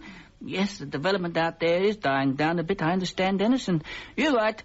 Dear Bruce, last month I went to see a real fantastic movie called Dune, and I would love to have a giant sandworm like in the movie. Where do they come from, and how could I get one? Gee, Dennis, I really wish I could be more encouraging here, but I'm afraid the government of the country where they filmed the giant sandworms made the producers promise not to reveal the location of these creatures to anyone in the outside world. But I can tell you this much, Dennis. Australian scientists are looking for a local equivalent at this very moment. Yes, an expedition left Adelaide recently, travelling by camel, and led by a very distinguished man called Lassiter in search of the giant worm, and they have every expectation of coming across one sooner or later. But I also want to say something else here, Dennis, about fixation. It's quite easy in the stressful modern world to become fixated on certain things, in other words, obsessed by them, and it does seem to me, frankly, that you are a little bit inclined to be the obsessive type. I've had a handwriting expert examining your letter, and he confirms this, and what you have to watch out for in your case, apart from this business about the giant worms, is the tendency to homicidal mania. The handwriting expert does assure me that if your personality is allowed to develop unchecked, that an extremely violent outburst is likely to occur. He thinks an airport massacre was on the cards, actually, or possibly a supermarket atrocity. So please, Dennis, for your own sake and the safety of the entire community, see a psychiatrist without delay. They have wonderful drugs to control all this sort of thing. This is Bruce Loses saying, a stitch in time could save 9 sutures. Are you too timid? Are you a shrinking violet? Do you have trouble getting people to do what you want them to? Good. Because people like you are suckers for ads like this. Yes, you too can become the sort of person who can easily resist this blatant preying on your insecurities by simply enrolling in our assertiveness training course. Using practical exercises, sophisticated psychology, and the minimum of actual violence, we can teach you how to be more forceful with others and not leave any telltale bruises. Our course covers every possible situation where that extra bit of assertiveness can help. There's how to ask for a raise by putting the boot in, kung fu, the salesman's friend, win the respect of your children with a chainsaw, and garrote your way to success. It's fun, it's simple, and almost completely painless. Just send your name and all your worldly belongings to Yes, I Want to Be More Assertive, I think, care of Colonel Martin Mad Dog Woolman, Johannesburg Police Department, Johannesburg. Act now, before we smash your face in. Good morning, sir. What can I do for you? I'd like a heart transplant, please. Certainly, sir. Is this for yourself, or is it a gift? No, for myself. My doctor tells me that if I don't get a new heart within 24 hours, I'm a goner. Yeah, what, sir? A goner. Dead, deceased. Oh. Yeah, you will be able to pay cash then, sir? Yes, yes. Oh, good. I'm sure we'll be able to accommodate you then. Take a seat, please. Now then, what size are you? I take an 8.5 extra wide. Okay, an extra wide, eh? It'll be a bit tricky. I've got an 8.5 medium. No, I really would prefer an extra wide. It's a very nice heart, sir. Italian with very elegant lines and a tastefully flared aorta. I think it would suit you. Thank you, but it really would be too small. Right, okay. Too small. Right. I've got a 9 in extra wide, sir. This is a good heavy-duty heart. Only one previous owner, a man who chewed granite for a living. I don't think so. Right. Okay, now, all right. What about a woman's heart, then? I can do you an 8.5 extra wide in women's, which is virtually the same as the men's, only the stitching's different. Look, don't you have any hearts in my size? Well, not on a Thursday, sir. Not on a Thursday? Pension day, sir. The minute they get their checks, the pensioners around here buying up everything in sight. The 8.5's always the first to go. Oh, dear, oh, dear, oh, dear. Does it have to be a heart, sir? What do you mean? Well, you see, spleen transplants are very fashionable these days, and as luck would have it, we've just received a big shipment from Madrid. Spleens? Yes. A fabulous collection, finest quality, both left and right-handed spleens. I don't know. I really had my heart set on a heart. Of course you did, sir, but you just can't get them these days. Whereas if you snap up one of these spleens now, you're ahead of the game. Look, I'll tell you what. I'll give you a new spleen and a kidney for the price of a heart job. Well... Okay. And I'll throw in a new larynx. But I am cutting my own throat here. Done. But I'm still a bit worried about my heart. Are you sure you need it, sir? I don't get you. What line of work are you in? See, sometimes having a heart can be a real handicap. I'm a bank manager. Problem solved, then. We've been slightly out to lunch with a script by Tony Baldwin, Kevin Daly, Vic Davies, Malcolm Lees, Ken Matthews, Steve Johnson, David Witt, Peter Smalley and George Faithful. Original music this week by Vic Davies and Malcolm Lees. QE Newsreel consultant is Robert Parker. Script editor Julianne Ford. Production assistants by Linda Hughes and Sylvia Karloff. Sound effects, John Farkas. Technical production by Warwick Maver. Slightly Out to Lunch produced by Kevin Daly and Tony Baldwin.